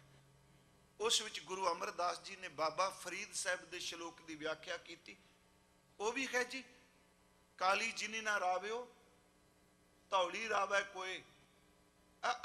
ਇਹ ਤਾਂ ਇਹਨਾਂ ਚ ਨੁਕਤੇ ਨੇ, ਘੁੰਡੀਆਂ ਨੇ ਖੋਲਣ ਵਾਲੀਆਂ। ਜਿਨ੍ਹਾਂ ਨੇ ਭਰ ਜਵਾਨੀ ਚ ਨਹੀਂ ਰਾਵਿਆ, ਬੁਢੇਪੇ ਚ ਕਿੱਥੇ ਬੰਦਗੀ ਕਰਨਗੇ। ਕਾਲੀ ਜਿਨੀ ਨਾ ਰਾਵਿਓ ਧੌਲੀ ਰਾਵੈ ਕੋਏ, ਅੱਗੇ ਕਰ ਸਾਈਂ ਸੋ ਪਿਰਹੜੀ। ਇਹਦਾ ਮਤਲਬ ਤੂੰ ਕਰ ਸਾਈਂ ਸੋ ਪਿਰਹੜੀ, ਰੰਗ ਨਵੇਲਾ ਕੋਏ। ਤੂੰ ਉਹਨੂੰ ਮੁਹੱਬਤ ਕਰ, ਤੇਰੇ ਅੰਦਰ ਨਵਾਂ ਰੰਗ ਚੜ ਜਾਏਗਾ। ਅੱਗੇ ਮਹਾਰਾਜ ਕਹਿੰਦੇ ਨੇ, ਕਾਲੀ ਧੌਲੀ ਸਾਹਿਬ ਸਦਾ ਹੈ, ਜੇ ਕੋ ਚਿਤ ਕਰੇ।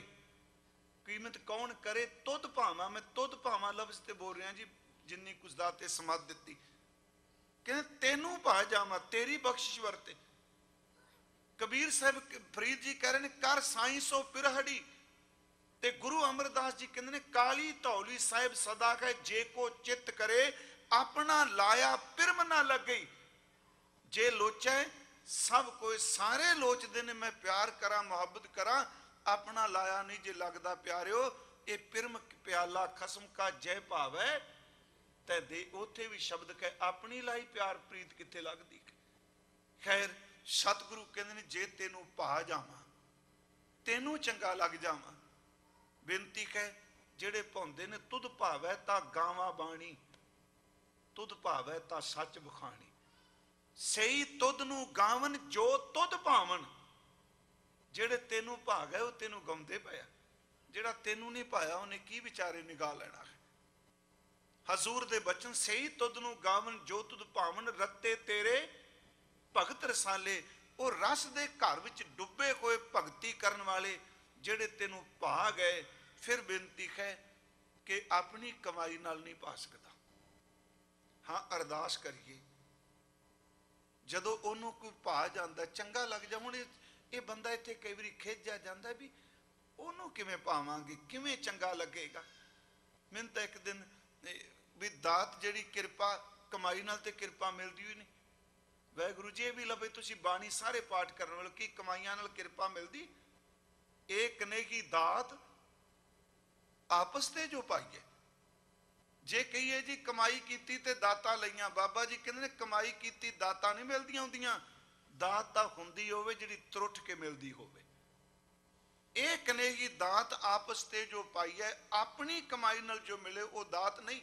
ਨਾਨਕ ਸਾਕਰਮਾਤ ਸਾਹਿਬ ਤੁਠੈ, ਜੋ ਮਿਲੇ ਜੋ ਤਰਸ ਕਰਕੇ ਤਰੁੱਠ ਕੇ ਬਖਸ਼ਿਸ਼ ਕਰਕੇ ਝੋਲੀ ਵਿੱਚ ਪਾ ਦੇਵੇ। ਪਰ ਕਿਵੇਂ ਪਾਈਏ?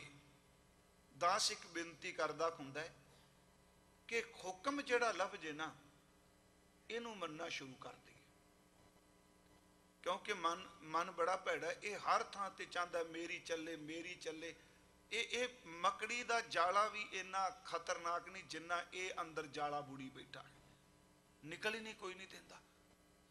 ਆਪੇ ਜਾਲੇ ਬੁਣਦਾ ਹੈ, ਆਪੇ ਵੱਢਦਾ ਹੈ, ਆਪਣੇ ਧਰਦਾ ਹੈ।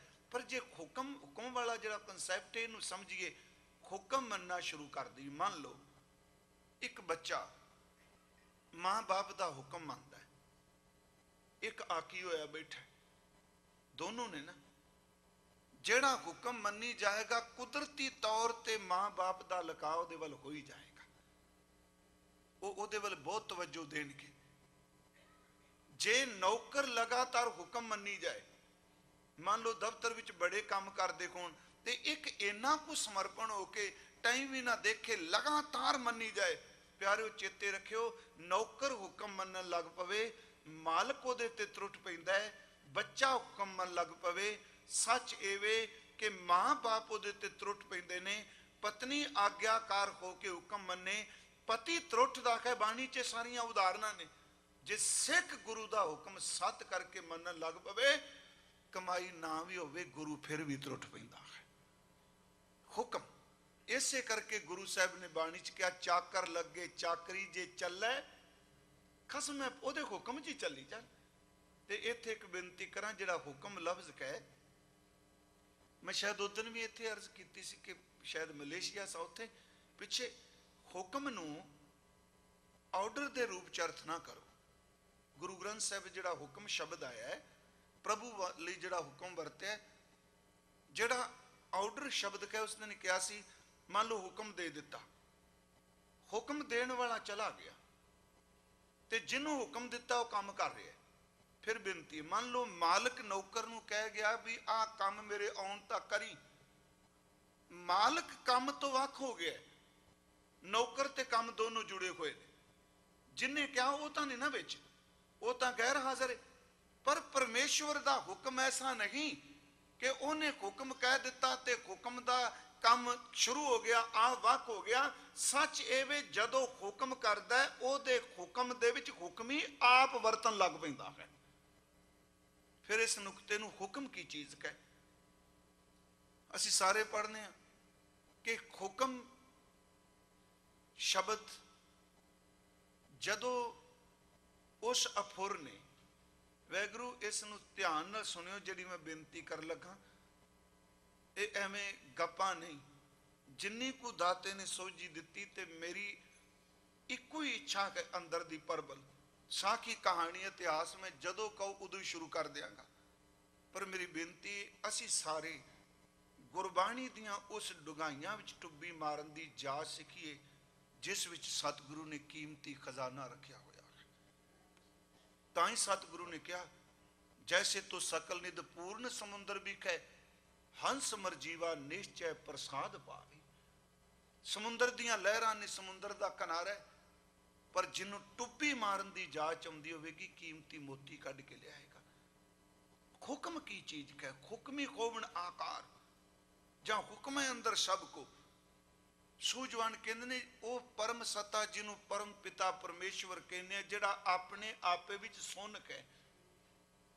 ਜਿਹੜਾ ਫੁਰਨਾ ਉਹਦਾ ਇਹ ਪੈਦਾ ਹੋਇਆ, ਮੈਂ ਸੁਰ ਅਫੁਰ ਤੋਂ ਹਰਕਤ ਕੋਈ ਨਹੀਂ ਕਰ ਰਿਹਾ, ਆਪਣੇ ਆਪੇ 'ਚ ਹੀ। ਤੇ ਇਹ ਪਿਆਰਿਓ ਚੱਲਣਾ ਹੀ ਹੈ। ਇਹ ਬੜੀ ਬੜੀ ਬਣਿਆ, ਬੜੀ ਬੜੀ ਟੁੱਟਿਆ। ਦਾਸ ਨੇ ਤੇ ਇੱਕ ਦਿਨ ਬੇਨਤੀ ਕੀਤੀ, ਸ਼ਬਦ ਤਾਂ ਕੰਮ ਹੀ ਇਹ ਕਰਦਾ ਹੈ, ਇਹ ਸਿਰਜਦਾ ਹੈ, ਇਹ ਵਿਸਰਜਨ ਕਰਦਾ ਹੈ, ਫਿਰ ਪੁਨਰ ਸਿਰਜਨ ਕਰਦਾ ਹੈ। ਇਹ ਤੁਕ ਤੁਹਾਨੂੰ ਸਭ ਨੂੰ ਚੇਤੇ ਵੇ, ਉਤਪਤ ਪਰਲੋ ਸ਼ਬਦੇ ਹੋਵੇ। ਇਹ ਤਾਂ ਚਲੋ ਪਾਠ ਕਰਨ ਵਿੱਚ ਉਤਪਤ ਦਾ ਅਰਥ ਹੈ ਸਿਰਜਣਾ ਕਰਨੀ, ਤੇ ਪਰਲੋ ਦਾ ਅਰਥ ਹੈ ਵਿਸਰਜਨ। ਉਂਝ ਵੈਸੇ ਅਸੀਂ ਪਰਲੋ ਦਾ ਅਰਥ ਕਹਿੰਦੇ ਆ ਨਾਸ਼ਵਾਨਤਾ ਨਾਲ। ਮੈਂ ਪਰਲੋ ਦਾ ਅਰਥ ਨਾਸ਼ਵਾਨਤਾ ਨਹੀਂ, ਪਰਲੋ ਦਾ ਅਰਥ ਹੈ ਜਿਸ ਸ਼ਬਦ ਚੋਂ ਨਿਕਲਿਆ ਉਹਦੇ ਵਿੱਚ ਜਾ ਦੁਬਾਰਾ ਸਮਾ ਜਾਣਾ, ਜਿਹਦੇ ਚੋਂ ਨਿਕਲਿਆ ਉਹਦੇ ਚ ਮਿਲ ਜਾਣਾ। ਉਹਨੂੰ ਨਾਸ਼ਵੰਤ ਕਿੱਥੇ ਆਪਾਂ ਕਹਾਂਗੇ? ਅਸੀਂ ਪਰਲੋ ਨੂੰ ਕਹਿੰਦੇ ਆ ਨਾਸ਼ ਹੋ ਗਿਆ। ਨਹੀਂ ਪਿਆਰਿਓ, ਪਰਲੋ ਨੂੰ ਨਾਸ਼ 'ਚ ਨਾ ਲਿਜਾਈਏ। ਪਰਲੋ ਦਾ ਅਰਥ ਜਿਹਨੇ ਪੈਦਾ ਕੀਤਾ ਉਹਨੇ ਸਮੇਟ ਲਿਆ। ਇਹਨੂੰ ਗੁਰੂ ਗੋਬਿੰਦ ਸਿੰਘ ਜੀ ਨੇ ਕਿਹਾ, ਜਬ ਉਦ ਕਰ ਕਰਾ ਕਰਤਾਰਾ, ਪਰਜਾ ਤਰਤਬ ਦੇ ਅਪਾਰਾ। ਜਬ ਆ ਕਰਕ ਕਰਤ ਹੋ ਕਬੂ ਤੁਮ ਮੈਂ ਮਿਲ ਦੇ, ਤੁਮ ਮੈਂ ਮਿਲਤ। ਇਹ ਪਰਲੋ ਥੋੜਾ ਸਮੇਟ ਲਿਆ, ਤੁਮ ਮੈਂ ਮਿਲ ਦੇ ਤਰਸੂ। ਫਿਰ ਬੇਨਤੀ ਸੁਣੋ, ਸੋਨੇ ਦੀ ਡਲੀ ਕੱਟੀ, ਉਹਨੂੰ ਢਾਲ ਕੇ ਗਹਿਣੇ ਬਣਾ ਲੈ। ਹਰ ਗਹਿਣੇ ਦੀ ਖੋਂਦ ਵੱਖਰੀ ਹੈ, ਨਾਮ ਵੱਖਰਾ, ਕੀਮਤ ਵੱਖਰੀ ਹੈ, ਵੇਟ ਵੱਖਰਾ। ਕੋਈ ਗਹਿਣਾ ਬਣਾਇਆ, ਅੰਗੂਠੀ ਬਣਾਈ, ਚੂੜੀਆਂ ਬਣਾਈਆਂ, ਜੰਜੀਰ ਬਣਾਈ, ਛਾਪ ਛੱਲਾ, ਜੋ ਕੁਝ ਵੀ ਬਣਾਇਆ, ਹੁਣ ਮਰਜ਼ੀ ਆਈ ਵੀ ਮੈਂ ਸਾਰਾ ਉਹੀ ਕਰ ਦੇਣਾ ਜਿਹੜਾ ਡਲੀ ਚੋਂ ਨਿਕਲਿਆ। ਹੁਣ ਕੀ ਅਸੀਂ ਕਹਾਂਗੇ ਗਹਿਣੇ ਨਾਸ਼ ਹੋ ਗਏ? ਉਹਦੇ ਲਈ ਪਰਲੋ ਹੋਵੇ, ਜੋ ਕੁਝ ਬਣਿਆ ਉਸ ਨੂੰ ਢਾਹ ਕੇ ਦੁਬਾਰਾ ਫਿਰ ਉਹ ਡਲੀ ਦਾ ਰੂਪ ਬਣਾ ਦਿੱਤਾ। ਇਹਨੂੰ ਗੁਰੂ ਗ੍ਰੰਥ ਸਾਹਿਬ ਨੇ ਕਿਹਾ ਅਲੰਕਾਰ ਮਿਲ ਥੈਲੀ ਹੋਈ ਹੈ। ਪਾਠ ਅਸੀਂ ਕਰਨੇ, ਅਲੰਕਾਰ ਦਾ ਅਰਥ ਹੈ ਗਹਿਣਾ, ਥੈਲੀ ਦਾ ਅਰਥ ਹੈ ਡਲੀ। ਸੋਨੇ ਦੀ ਡਲੀ ਵਿੱਚੋਂ ਗਹਿਣੇ ਨਿਕਲੇ, ਦੁਬਾਰਾ ਫਿਰ ਉਹਦੇ ਵਿੱਚ ਸਮਾ ਗਏ। ਸਮਾ ਜਾਣਾ ਪਰਲੋ ਨਹੀਂ। ਪਰ ਉਂਝ ਬੇਨਤੀ ਹੈ, ਉਤਪਤ ਸਿਰਜਣਾ ਵੀ ਸ਼ਬਦ ਵਿੱਚੋਂ ਹੁੰਦੀ ਹੈ। ਫਿਰ ਮਹਾਰਾਜ ਕਹਿੰਦੇ ਨੇ ਪਰਲੋ ਵੀ ਸ਼ਬਦ ਵਿੱਚੋਂ ਹੈ। ਉਤਪਤ ਪਰਲੋ ਸਿਰਜਣਾ ਤੇ ਵਿਸਿਰਜਣਾ ਉਪਤਪਤ ਪਰਲੋ ਸ਼ਬਦੇ ਹੋਵੇ, ਸ਼ਬਦੇ ਹੀ ਫਿਰ ਉਪਤ ਹੋਵੇ, ਫਿਰ ਸ਼ਬਦ ਵਿੱਚੋਂ ਦੁਬਾਰਾ ਪੁਨਰ ਸਿਰਜਣ ਕਰ ਦਿੰਦਾ। ਇਹਨੂੰ ਗੁਰਬਾਣੀ ਨੇ ਕਿਹਾ ਕਿ ਬੀਜ ਬੀਜ ਦੇਖਿਓ ਬਹੁ ਪ੍ਰਕਾਰਾ, ਫਲ ਪਾਕੇ ਤੇ ਏਕ ਓੰਕਾਰਾ। ਮੇਰੀ ਬੇਨਤੀ ਹੈ ਜੀ, ਹੁਕਮ ਜਿਹੜਾ ਲਫ਼ਜ਼ ਹੈ, ਜਦੋਂ ਉਸ ਅਫੁਰ ਨੇ ਇਹ ਫੁਰਨਾ ਬਣਾਇਆ ਮੈਂ ਸਕਾਰ ਹੋਣਾ, ਇਉਂ ਕਹਿ ਲੋ ਨਿਰਗੁਣ ਨੇ ਸਰਗੁਣ ਹੋਣ ਦੀ ਜਿਹੜੀ ਹਰਕਤ ਪੈਦਾ ਕੀਤੀ, ਉਸ ਹਰਕਤ ਦਾ ਨਾਮ, ਉਸ એનર્ਜੀ ਦਾ ਨਾਮ ਕੀ ਹੁਕਮ ਹੈ। ਤੇ ਉਹ ਹੁਕਮ ਵਾਲੀ એનર્ਜੀ ਹਰ ਚੀਜ਼ ਬਣੀ ਦੇ ਹੋਈ ਵਿਆਪਕ ਹੈ ਇਹਦੇ ਵਿੱਚ। ਫਿਰ ਸਵਾਲ ਉੱਠਦਾ ਜੀ ਅਸੀਂ ਗੁਰੂ ਦਾ ਬਾਹਰੋਂ ਹੁਕਮਨਾਮਾ ਸੁਣਨੇ, ਮਹਾਰਾਜ ਜੀ ਨੇ ਕਿਹਾ ਆਹ ਹੁਕਮ ਮੰਨੋ। ਯਾਦ ਰੱਖਿਓ, ਉਸ ਸੂਖਸ਼ਮ ਹੁਕਮ ਦੀ ਸਮਝ ਤਾਂ ਪੈਗੀ ਜਦੋਂ ਸਥੂਲ ਹੁਕਮ ਮੰਨਣਾ ਸ਼ੁਰੂ ਕਰਾਂਗੇ। ਹੈ ਤਾਂ ਹੁਕਮ ਸੂਖਸ਼ਮ, ਉਸ ਵਿੱਚੋਂ ਜਦੋਂ ਖਿਆਲ ਉਪਜਿਆ ਮੈਂ ਬਣ ਜਾ, ਉਹ ਹੁਕਮ ਹੈ। ਉਸ ਹੁਕਮ ਨਾਲ ਜਦੋਂ ਕੋਈ ਜੁੜ ਜਾਂਦਾ ਹੈ, ਫਿਰ ਖੌਮੇ ਬਿਲਕੁਲ ਖਤਮ ਹੋ ਜਾਂਦੀ। ਮਨਾ ਸਭ ਕੁਝ ਤਾਂ ਹੁਕਮ ਵਿੱਚ ਹੋਇਆ, ਤੂੰ ਕਦਾ ਹੰਕਾਰ ਕਰੀ ਬੈਠਾ।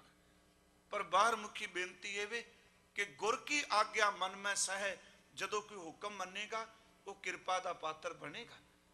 ਦੇਖੋ ਦੁੱਖ ਵਿੱਚ ਵੀ ਮੰਨੇ, ਸੁੱਖ ਵਿੱਚ ਵੀ ਮੰਨੇ। ਇਸੇ ਨੂੰ ਮੈਂ ਬੇਨਤੀ ਕੀਤੀ ਕਿ ਚਾਕਰ ਲੱਗੇ ਚਾਕਰੀ, ਜੇ ਚੱਲੇ ਖਸਮੈ ਭਾਏ। ਜਿਹੜਾ ਹੁਕਮ ਮੰਨ ਲੇਗਾ ਖੁਰਮਤ ਤਿਸ ਨੂੰ ਅਗਲੀ, ਉਹ ਵਜੋ ਪੇ ਦੂਣਾ ਖਾਏ। ਪਰ ਸਾਡੇ ਮਨ ਦੀ ਸਮੱਸਿਆ ਹੈ, ਮਨੁੱਖੀ ਮਨ ਦੀ ਸਮੱਸਿਆ ਹੈ। ਇਹ ਹੁਕਮ ਨੂੰ ਵੀ ਡਿਫਾਈਨ ਜਦੋਂ ਕਰਨ ਲੱਗਦਾ ਹੈ, ਜਿੱਥੇ ਜਿੱਥੇ ਇਹਨੂੰ ਕੁਝ ਵੱਜਦਾ ਉਹ ਹੁਕਮ ਮੰਨੀ ਜਾਂਦਾ, ਜਿੱਥੇ ਰੁੜਦਾ ਦਿਸਦਾ ਪਿਛਾੜ ਜਾਂਦਾ। ਹਾਂਜੀ, ਹੁਣ ਭਾਈ ਸਾਹਿਬ ਕਹਿ ਗਏ ਅੰਮ੍ਰਿਤ ਦੀ ਗੱਲ, ਇਹ ਇੱਥੇ ਕਹਿਣਾ ਨਹੀਂ ਨਹੀਂ ਇਹ ਗੱਲ ਨਹੀਂ। ਜੇ ਮੰਨ ਲਓ ਕਿਹਾ ਵੀ ਤੂੰ ਆਹ ਕੰਮ ਕਰ ਲੈ, ਤੈਨੂੰ ਇੰਨਾ ਰੁਪਈਆ ਮਿਲ ਜਾਂਦੀ, ਨਾਲ ਹੀ ਬੰਦੇ ਨੇ ਬਣ ਜਾਣਾ। ਮੈਨੂੰ ਯਾਦ ਹੈ ਗੁਰੂ ਗੋਬਿੰਦ ਸਿੰਘ ਅਨੰਦਪੁਰ ਸਾਹਿਬ ਨਿਕਲ ਪਏ, ਇੱਕ ਸਿੱਖ ਨਾ ਕੰਧ ਲਿਪੇ ਪਿਆ। ਪਹਿਲਾਂ ਕੰਧਾਂ ਲਿਪਦੇ ਸਨ ਜੀ, ਹੁਣ ਤੇ ਚਲੋ ਉਹ ਰਿਹਾ ਨਹੀਂ, ਕਹਾਣੀ ਮਾਰਨੀ। ਤੇ ਕੱਚੇ ਮਕਾਨ ਹੁੰਦੇ ਸਨ, ਮਕਾਨ ਦੀਆਂ ਛੱਤਾਂ ਬਾਰਿਸ਼ ਪੈਣ ਤੋਂ ਪਹਿਲਾਂ ਲਿਪੀਆਂ ਜਾਂਦੀਆਂ, ਹਰ ਸਾਲ ਲਿਪਦੇ ਸਨ। ਉਹ ਕੰਧ ਲਿਪੇ ਪਿਆ ਜੀ ਗੋਹੇ ਦੇ ਨਾਲ, ਮਿੱਟੀ ਤੇ ਗੋਹਾ ਰਲਾ ਕੇ ਨਾ ਕੰਧ ਲਿਪੇ। ਸੱਚੇ ਪਾਤਸ਼ਾਹ ਕੋਲੋਂ ਲੰਘੇ ਤੇ ਉਸ ਵਿਚਾਰੇ ਨੇ ਦੇਖਿਆ ਨਹੀਂ, ਉਹਨੂੰ ਨਜ਼ਰ ਨਹੀਂ ਆਇਆ ਹਜ਼ੂਰ। ਉਹਨੇ ਪਿਛਾਂ ਹੱਥ ਮਾਰਿਆ ਇਸ ਤਰ੍ਹਾਂ, ਉਸ ਹੱਥ ਨਾਲ ਜਿਹੜਾ ਗੋਹਾ ਤੇ ਮਿੱਟੀ ਰਲਿਆ ਸੀ ਨਾ, ਉਹ ਛਿੱਟੇ ਸਤਿਗੁਰੂ ਦੇ ਚੋਲੇ ਤੇ ਪੈ ਗਏ। ਇਸ ਤਰ੍ਹਾਂ ਮਾਰਿਆ ਹੱਥ ਤੋਂ ਛਿੱਟੇ ਪੈ ਗਏ। ਸਤਿਗੁਰੂ ਰੁਕ ਗਏ, ਕਹਿਣ ਲੱਗੇ ਇੱਕ ਥੱਪੜ ਲਾਓ ਇਹਨੂੰ। ਇਹ ਸਾਡੇ ਇਤਿਹਾਸ 'ਚ ਵੀ ਇੱਕ ਚਪੇੜ ਲਾਓ ਇਹਨੂੰ। ਜਿੰਨੇ ਸਨ ਜੀ ਸਾਰਿਆਂ ਨੇ ਇੱਕ ਇੱਕ ਠੋਕ ਦਿੱਤੀ। ਮਹਾਰਾਜ ਨੇ ਕਿਹਾ ਇੱਕ ਚਪੇੜ, ਇੱਕ ਥੱਪੜ ਲਾਓ। ਸਾਰਿਆਂ ਨੇ ਇੱਕ ਇੱਕ। ਗੁਰੂ ਸਾਹਿਬ ਰੁਕ ਗਏ, ਕਹਿਣ ਲੱਗੇ ਮੈਂ ਇੱਕ ਕਿਹਾ, ਕਹਿਣ ਲੱਗੇ ਅਸੀਂ ਸਿੱਖ ਹਾਂ ਤੇ ਤੁਹਾਡਾ ਹੁਕਮ ਮੰਨਿਆ, ਇੱਕ ਇੱਕ ਹੀ ਮਾਰੀ। ਸਤਿਗੁਰੂ ਕਹਿੰਦੇ ਕੋਈ ਸਿੱਖ ਇਹਨੂੰ ਆਪਣੀ ਧੀ ਦਾ ਡੋਲਾ ਦੇਣ ਨੂੰ ਤਿਆਰ ਹੈ? ਚੁੱਪ, ਕੋਈ ਨਹੀਂ ਬੋਲਿਆ। ਕੋਈ ਬੇਟੀ ਦਾ ਰਿਸ਼ਤਾ ਕਰੇ, ਸਾਡਾ ਬੱਚਾ ਹੈ, ਇਹ ਸਾਡਾ ਪੁੱਤਰ ਹੈ, ਕੋਈ ਧੀ ਦਾ ਰਿਸ਼ਤਾ, ਸਭ ਖਾਮੋਸ਼ ਹੋ ਗਏ। ਸਤਿਗੁਰੂ ਨੇ ਉੱਥੇ ਕਿਹਾ ਚੇਤੇ ਰੱਖਿਓ ਤੁਸੀਂ ਗੁਰੂ ਦਾ ਹੁਕਮ ਵੀ ਉਹ ਮੰਨਦੇ ਹੋ ਜਿਹਦੇ ਵਿੱਚ ਤੁਹਾਨੂੰ ਰਸ ਹੁੰਦਾ ਹੋਵੇ। ਸਿੱਖ ਇੱਕ ਨੇ ਕਿਹਾ ਮਹਾਰਾਜ ਪ੍ਰਵਾਨ, ਮੇਰੇ ਕਹਿਣ ਤੋਂ ਮੁਰਾਦ ਕਿ ਹੁਕਮ ਲਫ਼ਜ਼ ਜਿਹੜਾ ਹੈ, ਜਦੋਂ ਸਥੂਲ ਹੁਕਮ ਮੰਨਾਂਗੇ ਸੂਖਸ਼ਮ ਹੁਕਮ ਮੰਨਣ ਦੀ ਜਾਚ ਆ ਜਾਏਗੀ। ਫਿਰ ਬੇਨਤੀ, ਹੁਕਮਨਾਮਾ ਲਫ਼ਜ਼ ਸਿੱਖਾਂ ਵਿੱਚ ਬੜੇ ਕਮਾਲ ਦਾ ਹੈ। ਗੁਰੂ ਗ੍ਰੰਥ ਸਾਹਿਬ ਮੈਂ ਕਹਿੰਦਾ ਚਲੋ ਜਦੋਂ ਵੀ ਭਾਵੇਂ ਕਿ ਹੁਕਮਨਾਮਾ ਸ਼ਬਦ ਜਿਹੜਾ ਇਹ ਸ਼ਬਦ ਵਾਸਤੇ ਨਹੀਂ ਸੀ ਪਹਿਲਾਂ, ਮੈਂ ਕਈ ਵਾਰੀ ਕਿਹਾ ਵਾਕ ਸੀ, ਵਾਕ ਸੀ, ਆਵਾਜ਼ਾ ਸੀ। ਤੇ ਉਂਝ ਵੈਸੇ ਪੰਥ ਕਦੀ ਇਸ ਬਾਰੇ ਜ਼ਰੂਰ ਸੋਚੇਗਾ। ਕਈ ਗੱਲਾਂ ਸੀ, ਹੁਣ ਜਿਹੜੇ ਹੁਕਮਨਾਮੇ ਨੇ ਕਈਆਂ ਤੇ ਬੰਦਿਆਂ ਸਾਰੇ ਲਿਖੇ ਨੇ ਪਹਿਲੇ, ਉਹਨਾਂ ਨੂੰ ਪਤਾ ਹੈ। ਉਹ ਕਹਿੰਦੇ ਹੁਕਮਨਾਮੇ ਅਸੀਂ ਪ੍ਰਿੰਟ ਕਰਕੇ ਸਾਰੇ ਰੱਖ ਲੈ, ਜਿਹੜਾ ਹੁੰਦਾ ਉਹ ਬਾਹਰ ਲਾ ਦਿੰਦੇ। ਮੇਰਾ ਮਨ ਕਹਿੰਦਾ ਵੀ ਫਿਰ ਇਹ ਸ਼ਬਦ ਕੇਵਲ ਹੁਕਮ ਦੇ ਰਹਿ ਗਏ। ਪਰ ਮੈਂ ਉਹ ਮੰਨਾਂਗਾ, ਰੋਜ਼ ਕਥਾ ਵੀ ਮੈਂ ਕਰਨਾ, ਮੈਂ ਤਰਕ ਨਹੀਂ ਕਰਾਂਗਾ। ਜੋ ਮਰਿਆਦਾ 'ਚ ਲਿਖਿਆ ਉਸ ਨੂੰ ਮੈਂ ਵੀ ਮੰਨਣਾ, ਤੁਸੀਂ ਵੀ ਮੰਨਦੇ ਪਏ। ਪਰ ਕਦੀ ਫਿਰ ਵੀ ਸੋਚਣਾ ਚਾਹੀਦਾ, ਕਿਉਂਕਿ ਕਈਆਂ ਤੇ ਹੁਕਮਨਾਮਿਆਂ ਦੀ ਕਥਾ ਲਿਖ ਦਿੱਤੀ ਤੇ ਬਾਕੀ ਬਾਣੀ ਨਹੀਂ। ਸਤਿਗੁਰੂ ਦਾ ਹਰ ਸ਼ਬਦ ਹੀ ਹੁਕਮ। ਉਂਝ ਬਰੀਕੀ ਨਾਲ ਦੇਖੋਗੇ, ਹੁਕਮ ਵਾਲੀ ਬਾਣੀ ਵੀ, ਉਪਦੇਸ਼ਾਤਮਕ ਬਾਣੀ ਵੀ ਹੈ, ਅਰਦਾਸਵੀਂ ਬਾਣੀ। ਹੁਣ ਜਿਵੇਂ ਕੱਲ ਸੀ ਹੁਕਮਨਾਮਾ, ਰਾਖ ਰਾਖ ਮੇਰੇ ਬੀਠਲਾ ਜਨ ਚਰਨ ਤੁਮਾਰੀ। ਹੁਕਮ ਥੋੜਾ ਹੈ, ਇਹ ਤਾਂ ਬੇਨਤੀ ਹੈ ਕਿ ਰਾਖ ਰਾਖ ਮੇਰੇ ਬੀਠਲਾ। ਨਾਲੇ ਜਦੋਂ ਗੁਰੂ ਹੁਕਮ ਦਿੰਦਾ ਹੈ, ਸਾਡੇ ਜੀ ਦਰਬਾਰ ਸਾਹਿਬ ਜਦੋਂ ਹੁਕਮਨਾਮਾ ਹੁੰਦਾ ਹੈ ਨਾ, ਇੱਕ ਤਾਂ ਪਹਿਲਾਂ ਸਵੇਰੇ ਜਦੋਂ ਹਜ਼ੂਰ ਦਾ ਸਵਰੂਪ ਹੁੰਦਾ ਹੈ, ਇਹ ਮੈਂ ਉੱਥੋਂ ਦੇ ਸਿੰਘ ਸਾਹਿਬਾਂ ਨੂੰ ਬੇਨਤੀ ਕੀਤੀ, ਚਲੋ ਭਾਵੇਂ ਇਹ ਟੀਵੀ ਵਿੱਚ ਵੀ ਚੱਲਣਾ ਹੈ, ਰਿਕਾਰਡ ਹੋ ਰਿਹਾ ਹੈ। ਉੱਥੇ ਜਿਹੜਾ ਹੁਕਮਨਾਮਾ ਹੁੰਦਾ ਫਿਰ ਉਹਦੀ ਪ੍ਰੋੜਤਾ ਕਰਦੇ ਆ ਮੰਗਲ ਕਰਕੇ, ਹੈ ਨਾ ਜੀ। ਜੇ ਮੰਨ ਲਓ ਸਾਕਤ ਵਾਲਾ ਆ ਗਿਆ, ਉਹ ਸ਼ੁਰੂ ਕਰ ਦੇਣਾ, ਸਾਕਤ ਐਸਾ ਜੈਸੇ ਲਸਣ ਕੀ ਖਾਨ, ਸਾਕਤ ਸੰਗ ਨਾ ਕੀਜੀਏ। ਮੇਰੇ ਮਨ 'ਚ ਇੱਕ ਦਿਨ ਆਇਆ, ਜੇ ਗੁਰੂ ਨੇ ਝਿੜਕ ਮਾਰੀ ਹੈ, ਤੁਸੀਂ ਕਿਉਂ ਮੰਗਲ ਕਰ ਕਰਕੇ ਝਿੜਕ ਮਾਰੀ ਜਾਂਦੇ ਹੋ? ਸੁਣੋ ਗੱਲ, ਜੇ ਗੁਰੂ ਨੇ ਕਿਹਾ ਸਾਕਤ ਐਸਾ, ਤੇ ਬੇਨਤੀ ਕਰੋ ਰਾਖ ਲਿਓ ਖਮ ਤੇ ਬਿਗਰੀ, ਸੀਲ ਧਰਮ ਜਬ ਭਗਤ ਨਾ ਕੀਨੀ, ਖਾਓ ਅਭਿਮਾਨ ਟੇਢ ਪਕੜੀ। ਮੇਰੀ ਬੇਨਤੀ ਤੁਸੀਂ ਸਮਝ ਗਏ। ਉਸ ਨੂੰ ਅਸੀਂ ਮੋਹਰ ਕਿਉਂ ਲਾਈਏ? ਜਦੋਂ ਝਿੜਕ ਦਿੱਤਾ ਤੇ ਬੱਚਾ ਤਰਲਾ ਮਾਰਦਾ, ਸੱਚੇ ਪਾਤਸ਼ਾਹ ਮੈਨੂੰ ਬਖਸ਼ ਦੇ। ਮੈਂ ਬੜੀ ਹੁਣ ਆ ਜਿਹੜੇ ਪਵਿੱਤਰ ਹੁਕਮ, ਜੇ ਫਿਰ ਬੇਨਤੀ ਕਰਾਂਗਾ, ਕਦੀ ਫਿਰ ਵਕਤ ਮਿਲਿਆ ਹੁਕਮ ਕੀ ਚੀਜ਼ ਕਹਿ, ਪਰ ਅਰਜ ਕਹਿ ਭਾਵਾਂਗੇ ਕਿਵੇਂ ਪਾਏ, ਹੁਕਮ ਮੰਨਣ ਲੱਗ ਪੋ ਬੰਦਾ ਪਾ ਜਾਂਦਾ ਹੈ। ਜਿਵੇਂ ਵੀ ਕਰੇ, ਜਿੱਥੇ ਵੀ ਰੱਖੇ। ਸਤਿਗੁਰੂ ਨੇ ਕਿਹਾ ਕੀਮਤ ਕੌਣ ਕਰੇ ਤੁਧ ਭਾਵਾਂ, ਜੇ ਤੈਨੂੰ ਚੰਗਾ ਲੱਗ ਜਾਵਾਂ, ਜੇ ਤੈਨੂੰ ਭਾ ਜਾਵਾਂ, ਕੌਣ ਜੰਮਿਆ ਮੇਰੀ ਕੀਮਤ ਪਾ ਸਕੇ। ਹੁਣ ਇੱਥੇ ਕੀਮਤ ਜਿਹੜਾ ਸ਼ਬਦ ਵਰਤਿਆ ਹੈ ਕਿ ਤੈਨੂੰ ਭਾ ਜਾਵਾਂ, ਤੇ ਭਾਣ ਵਿੱਚ ਕਿਰਪਾ ਹੀ ਮੰਗੀ, ਤੇ ਹਰ ਚੀਜ਼ ਨੂੰ ਜੇ ਉਹਨੂੰ ਪਾਉਣਾ ਹੈ, ਚੰਗਾ ਤੇ ਮੰਦਾ ਸਭ ਕੁਝ ਹੀ। ਇਸੇ ਕਰਕੇ ਬਾਬਾ ਜੀ ਨੇ ਕਿਹਾ ਇਹ ਕਨੇਈ ਆਸ਼ਕੀ ਦੂਜਾ ਲੱਗਾ ਜਾਏ। ਅਸੀਂ ਸ਼ਬਦ ਪੜ੍ਹਨੇ, ਨਾਨਕ ਆਸ਼ਿਕ ਕਾਂਡੀਆਂ ਸਾਦੀ ਰਹੇ ਸਮਾਏ, ਚੰਗਾ ਚੰਗਾ ਕਰ ਮੰਨੈ, ਮੰਦਾ ਮੰਦਾ ਹੋਏ, ਆਸ਼ਕ ਇਹ ਨਾ ਆਖੀਐ ਜੇ ਲੇਖੈ ਵਰਤੈ, ਸੋਏ ਆਸਾ ਕੀ ਵਾਰ ਦਾ ਸ਼ਲੋਕ ਹੈ। ਇਸ ਦੇ ਭਾਵ ਅਰਥ, ਇਹ ਕਾਦੀ ਆਸ਼ਕੀ, ਕਾਦੀ ਮੁਹੱਬਤ, ਇੱਕ ਨੂੰ ਛੱਡ ਕੇ ਦੂਜੇ ਨੂੰ ਆਪਣੇ ਅੰਦਰ ਥਾਂ ਦੇਣ ਲੱਗ ਪੈਣਾ। ਆਸ਼ਕ ਤਾਂ ਆਪਣੇ ਪਿਆਰੇ ਤੋਂ ਬਿਨਾਂ ਕਿਸੇ ਦੂਜੇ ਵੱਲ ਦੇਖਦੇ ਹੀ ਨਹੀਂ, ਉਹਨੂੰ ਦੂਜਾ ਨਜ਼ਰ ਹੀ ਨਹੀਂ ਆਉਂਦਾ। ਮੌਲਵੀ ਨਮਾਜ਼ ਪੜ੍ਹ ਰਿਹਾ ਤੇ ਮਜਨੂ ਸਾਹਮਣੇ ਨਿਕਲਦਾ, ਤੇ ਮੌਲਵੀ ਗੁੱਸੇ ਚ ਆ ਕੇ ਕਹਿੰਦਾ ਮੇਰੀ ਨਮਾਜ਼ ਕਜ਼ਾ ਹੋ ਗਈ, ਮੈਂ ਖੁਦਾ ਦੀ ਇਬਾਦਤ ਕਰ ਰਿਹਾ ਸਾਂ। ਉਹ ਝਿੜਕਦਾ, ਮਜਨੂ ਕਹਿੰਦਾ ਤੂੰ ਰੱਬ ਨੂੰ ਇਸ਼ਕ ਨਹੀਂ ਕਰਦਾ। ਉਹ ਕਹਿੰਦਾ ਹੱਦ ਹੋ ਗਈ, ਮੈਂ ਕੱਪੜੇ ਸਾਫ਼ ਪਾਏ, ਮਸੱਲਾ ਲੈ ਕੇ ਬੈਠਾ। ਕਹਿੰਦਾ ਜਿਹਨੂੰ ਮੈਂ ਇਸ਼ਕ ਕਰਨਾ ਤੂੰ ਮੈਨੂੰ ਦਿਸਿਆ ਹੀ ਕੋਈ ਨਹੀਂ, ਤੂੰ ਨਮਾਜ਼ ਪੜ੍ਹ ਰਿਹਾ, ਮੈਨੂੰ ਤਾਂ ਉਹ ਹੀ ਦਿਸਦਾ ਪਿਆ ਸੀ। ਕਹਿੰਦਾ ਤੂੰ ਰੱਬ ਨੂੰ ਇਸ਼ਕ ਨਹੀਂ ਕਰਦਾ, ਤੂੰ ਟਾਈਮ ਪਾਸ ਕਰ ਰਿਹਾ। ਜੇ ਇਸ਼ਕ ਕਰਦਾ ਹੁੰਦਾ ਮੈਂ ਤੈਨੂੰ ਦਿਸ ਪੈਣਾ ਸੀ ਅੱਗੇ। ਮੈਂ ਬੇਨਤੀ ਕਰਾਂਗਾ ਪਿਆਰਿਓ, ਉਹ ਫੁਰਨਾ ਵੀ ਦੂਜਾ ਲੱਗਿਆ ਜਾਏ, ਦੂਜਾ ਲੱਗਿਆ ਜਾਏ ਦਾ ਅਰਥ ਇੱਕ ਤੋਂ ਬਿਨਾਂ ਦੂਜੇ ਦਾ ਫੁਰਨਾ ਵੀ ਨਾ ਉੱਠੇ। ਇਹ ਕਨਈ ਆਸ਼ਕੀ ਦੂਜਾ ਲੱਗਾ ਜਾਏ, ਨਾਨਕ ਆਸ਼ਿਕ ਕਾਂਡੀਆ ਸਾਦੀ ਰਹਿ ਸਮਾਏ, ਚੰਗਾ ਚੰਗਾ ਕਰ ਮੰਨੈ। ਇਹ ਕਹੇ ਵੀ ਜੇ ਚੰਗਾ ਕੀਤਾ ਤੇ ਇਸ ਤੁਕ ਨੂੰ ਫਿਰ ਸੁਣੋ, ਚੰਗਾ ਚੰਗਾ ਕਰ ਮੰਨੇ। ਜਦੋਂ ਚੰਗਾ ਹੋ ਗਿਆ ਉਦੋਂ ਇੰਨੀਆਂ ਸਿਫਤਾਂ ਕਰਨੀਆਂ, ਗੁਰੂ ਬੜਾ ਚੰਗਾ ਜੇ, ਗੁਰੂ ਨਾਨਕ ਤੋਂ ਬਿਨਾ ਕੋਈ ਦਿਆਲੂ ਨਹੀਂ, ਬੜਾ ਕਿਰਪਾਲੂ ਜੇ। ਮੰਦੇ ਮੰਦਾ ਹੋਏ, ਜਿੱਦਣ ਨੁਕਸਾਨ ਹੋ ਗਿਆ ਮੈਂ ਨਹੀਂ ਜਾਣਾ ਗੁਰਦੁਆਰੇ, ਬਾਬੇ ਨੇ ਸਾਨੂੰ ਕੀ ਦਿੱਤਾ। ਸਤਿਗੁਰੂ ਕਹਿੰਦੇ ਝੂਠ ਬੋਲਣਾ, ਤੂੰ ਆਸ਼ਕ ਹੈ ਹੀ ਕੋਈ ਨਹੀਂ। ਫਿਰ ਸੁਣੋ, ਚੰਗਾ ਚੰਗਾ ਕਰ ਮੰਨੇ। ਚੰਗਾ ਹੋਵੇ ਤੇ ਕਹਿਣਾ ਤੂੰ ਬਹੁਤ ਚੰਗਾ, ਮੰਦਾ ਮੰਦਾ ਹੋਏ, ਨੁਕਸਾਨ ਹੋਵੇ ਕਹਿ ਦੇਣਾ ਬੜਾ ਮਾੜਾ। ਬਾਬਾ ਜੀ ਕਹਿੰਦੇ ਨੇ ਪ੍ਰੇਮੀ ਨਹੀਂ, ਇਹ ਤਾਂ ਲੇਖਿਆਂ 'ਚ ਪੈ ਗਿਆ, ਵਪਾਰੀ ਏ। ਜਦੋਂ ਇਹ ਤੇ ਫਾਇਦਾ ਹੁੰਦਾ ਉਦੋਂ ਚੰਗਾ ਕਹਿਣ ਲੱਗ ਪੈਂਦਾ, ਜਦੋਂ ਨੁਕਸਾਨ ਹੁੰਦਾ ਉਦੋਂ ਅੱਗੋਂ ਬੋਲਣ ਲੱਗ ਪੈਂਦਾ। ਆਸ਼ਕ ਇਹ ਨਾ ਆਖੀਆਂ ਜੇ ਲੇਖੇ ਵਰਤੈ ਸੋਏ। ਪਹਿਲੀ ਗੱਲ ਕਿ ਤੈਨੂੰ ਪਾ ਜਾਈਏ, ਫਿਰ ਕੀਮਤ ਕੋਈ ਨਹੀਂ ਪਾ ਸਕਦਾ। ਇਸ ਨੁਕਤੇ ਨੂੰ ਮੈਂ ਬੇਨਤੀ ਕਰਨੀ। ਕੱਲ ਸੀ ਤੁਧ ਬਿਨ ਅੱਡ ਨਾ ਮੋਲੋ, ਹੁਣ ਕੀਮਤ ਕੌਣ ਕਰੇ ਤੁਧ ਭਾਵੇਂ ਦਾ ਅਰਥ ਇਹ ਨਹੀਂ ਕਿ ਹੰਕਾਰ ਦੇ ਲਫ਼ਜ਼ ਨੇ ਕਿ ਮੇਰੀ ਕੋਈ ਕੀਮਤ ਨਹੀਂ ਪਾ ਸਕਦਾ, ਮੈਂ ਇੰਨਾ ਪਵਿੱਤਰ ਇੰਨਾ ਉੱਚਾ ਹੋ ਗਿਆ। ਨਹੀਂ ਗੁਰਮਖੋ, ਗੁਰੂ ਗ੍ਰੰਥ ਸਾਹਿਬ ਚੋਂ ਆਪ ਦਰਸ਼ਨ ਕਰੋਗੇ, ਕੀਮਤ ਇਸ ਕਰਕੇ ਨਹੀਂ ਕੋਈ ਪਾ ਸਕਦਾ ਕਿਉਂਕਿ ਬੇਸ਼ਕੀਮਤੀ ਦੀ ਕਿਰਪਾ ਹੋ ਗਈ। ਤੂੰ ਨਾਲ ਆ ਗਿਆ ਤਾਂ ਕੀਮਤੀ। ਹਾਂ ਆਓ ਥੋੜਾ ਜਿਹਾ ਬਾਣੀ ਚੋਂ ਕਰੀਏ ਦਰਸ਼ਨ। ਕੀੜੇ ਨਿਕਲ ਆਉਣ ਘਰ 'ਚ, ਆਪਾਂ ਕਹਿੰਦੇ ਦਵਾਈ ਦਾ ਪ੍ਰਬੰਧ ਕਰੋ, ਕੀੜੇ ਮਾਰੋ, ਇਸ ਤਰ੍ਹਾਂ ਹੀ ਕਰਨੇ। ਕੀੜਾ ਕਿਤੇ ਵੀ ਘਰ ਆ ਜਾ, ਲੋਕੀ ਦਵਾਈਆਂ ਪਾ ਕੇ ਮਾਰਦੇ ਆ। ਜ਼ਮੀਨ ਨੂੰ ਕੀੜਾ ਲੱਗ ਜਾ, ਉਹਨੂੰ ਦਵਾਈ ਪਾ ਕੇ ਮਾਰਨੇ ਆ। ਕੀੜੇ ਦਾ ਵੈਰੀ ਬੰਦਾ। ਕੀੜਾ ਜਿੱਥੇ ਵੀ ਮਿਲਦਾ ਉਹਦੀ ਫਸਲ ਨੂੰ ਲੱਗਦਾ ਹੈ, ਉਹਦੇ ਘਰ ਨੂੰ ਲੱਗ ਜਾ, ਉਹਨੂੰ ਮਾਰਦਾ ਹੈ। ਪਰ ਰੇਸ਼ਮ ਦੇ ਕੀੜੇ ਨਹੀਂ ਕਦੀ ਦਵਾਈ ਪਾ ਕੇ ਕਿਸੇ ਨੇ ਮਾਰੇ। ਇਹ ਵੀ ਬਾਣੀ ਦੇ ਬਚਨ। ਰੇਸ਼ਮ ਦਾ ਵੀ ਕੀੜਾ ਉਹਨੂੰ ਨਹੀਂ ਮਾਰਦੇ। ਗੁਰੂ ਗ੍ਰੰਥ ਸਾਹਿਬ ਕਹਿੰਦੇ ਨੇ ਕਿਉਂ ਨਹੀਂ ਮਾਰਦੇ?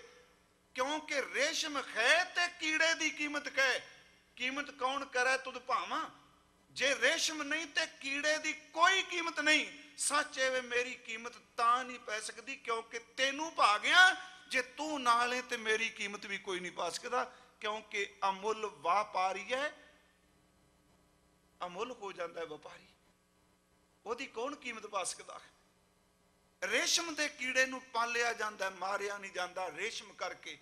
इसे करके भगतां दी बाणी चों मैं बेनती करनी चाहना, जदों वो बेशकीमती होए उन्होंने बिल्कुल ही नहीं क्या कमाइयां, वो कहते साडी कीमत तां नहीं पै सकती क्योंकि तू विच आ गया है, तेरे करके साडी कीमत, तेरे तो बिना सानू ठुड्डे मारदे लोग। सतगुरु दा बचन कबीर रविदास साहिब जी दा, चुम चंदन हम इरंड बापड़े, कले रिंड नूं किने पुछना। फिर नुकता सुनियो, तुद भावां ते तां कीमत कौन करे। मैं अनवैर्थ कीते ने, कीमत कौन करे तुद भावां। तुम चंदन हम इरंड बापरे, संग तुम्हारे बासा। तू चंदन खां असी अरिंड खां, कला अरिंड जंगल च रह कोई नहीं पुछदा। चंदन नेड़े पैदा हो जाए अरिंड दी लकड़ भी हजारां दी हो जाती है। चंदन करके अरिंड दी कीमत पै गई। दाता सारा दिन चमड़ा कट्टन वाला, मेरी कीमत तां पै गई तेनू पा गया हां। कीमत कौन करे तुद भावां। तुम चंदन खामी इरंड बापरे, संग तुम्हारे बासा। नीच रूख ते ऊंच पै है, इत्थे ऊंच हंकार दा शब्द नहीं, नीच रूख ते ऊंच पै है। गंध सुगंध निवासा, गंध वाली थां ते सुगंधी आ गई। अगला बचन है जी, तुम मखतूल सफेद सपीयल, पीले रंग दा, तू चिट्टे ते पीले रंग दी भा मारन वाला रेशम है। हम बपरे जस कीड़ा, असी तां कीड़े दी तरह रेशम दे। इसे करके कीड़े दी कीमत पै गई। मैं बेनती करांगा गुरमुखो, असी आउने आ, वैगुरू नूं खौमे च नाल जाओ, गुरुद्वारे आउणा, जिथे भी जाईदा दुनिया भर च किते भी उतरीए, भावें किते एयरपोर्ट ते एक घंटा उतरना, जे सिख उत्ते खलोता होवे, सच्ची मुच्ची आके प्रेम अदब नाल फतेह बुलांदा, मन कहंदा मना दुनिया ते हज़ारां उतरदी पई है, इस करके तू गुरु नानक दा शब्द सुनाना है, पर अजे सिर्फ शब्द सुनाने, इन्नी किरपा वरतांदा पै दाता। मेरी बेनती है, कीमत पै जाती है, जिन्होंने कोई नहीं सी जानता उन्हों की कीमत गुरु गोबिंद सिंह ने पा दी। जिहड़ा कल वैसाखी वाला दिन आप शुरू करना है, कल तो कबीर साहब जी, रविदास साहब जी, उन्होंने बड़े नामदेव जी, उन्हें शुकराने च इन्ने शब्द ने। दाता तुम मखतूल सफेद सपीयल, हम बपरे जस कीड़ा, असी विचारे कीड़िया की तरह वां। सत संगत मिल रही है माधो जैसे मद मुखीरा, क्योंकि तेरे करके कीमत पै गई। इसे भगत जी का एक बोल जी, कई बार आप विचारे अर्ज की सी, खास करके यूपी बिहार में एक रुख बहुत मिलता है ताड़ी का।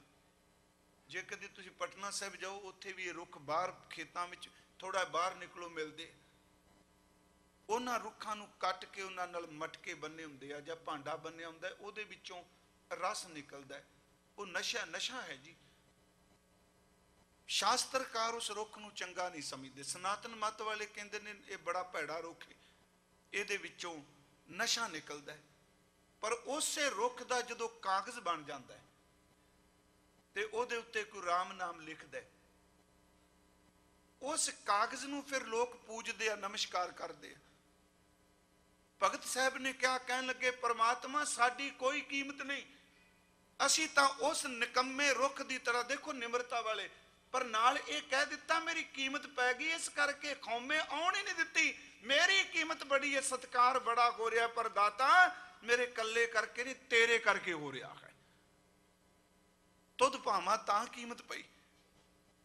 वो कहने सी ताड़ी दे रुख की तरह हाँ, पर जिदन दा इस सीने विच राम नाम लिख दिता, भावें मरे पशु ढोना, भावें चमड़ा गंढना, भावें जुत्तियां गंढना, मेरी कीमत तां पैन लग पई क्योंकि रविदास दे सीने विच तू वस गया है।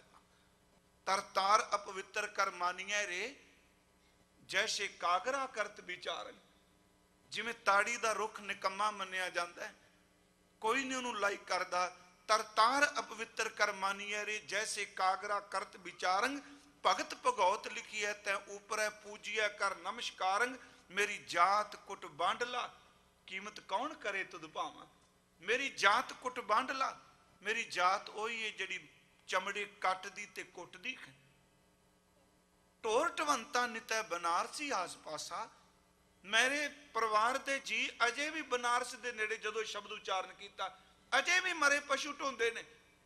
अगला बचन अब विपर प्रधान, कहते ने आम पंडित नहीं, वह पंडित जिहड़ा विद्या विच सब दा श्रोमणी है। देखो चमड़ा कट्टन वाले दे चरनां च डिग पिया। अब विपर प्रधान तैं करें डंडौत, डंडे वत लेट के मत्था टेक रहे ने। क्यों? क्योंकि तेरे नाम शरणाए रविदास दासा, तेरे नाम करके रविदास चमड़ा कट्टन वाले की कीमत पै गई है। सतगुरु कहते हैं केड़ा कीमत पा सकता जिहड़ा उन्होंने भाज है। यही बचन हजूर की अमृत बाणी चो जदों असीं पढ़ने आसा राग का शब्द गोबिंद गोबिंद गोबिंद संग, कीमत कौन करे तुद भावा।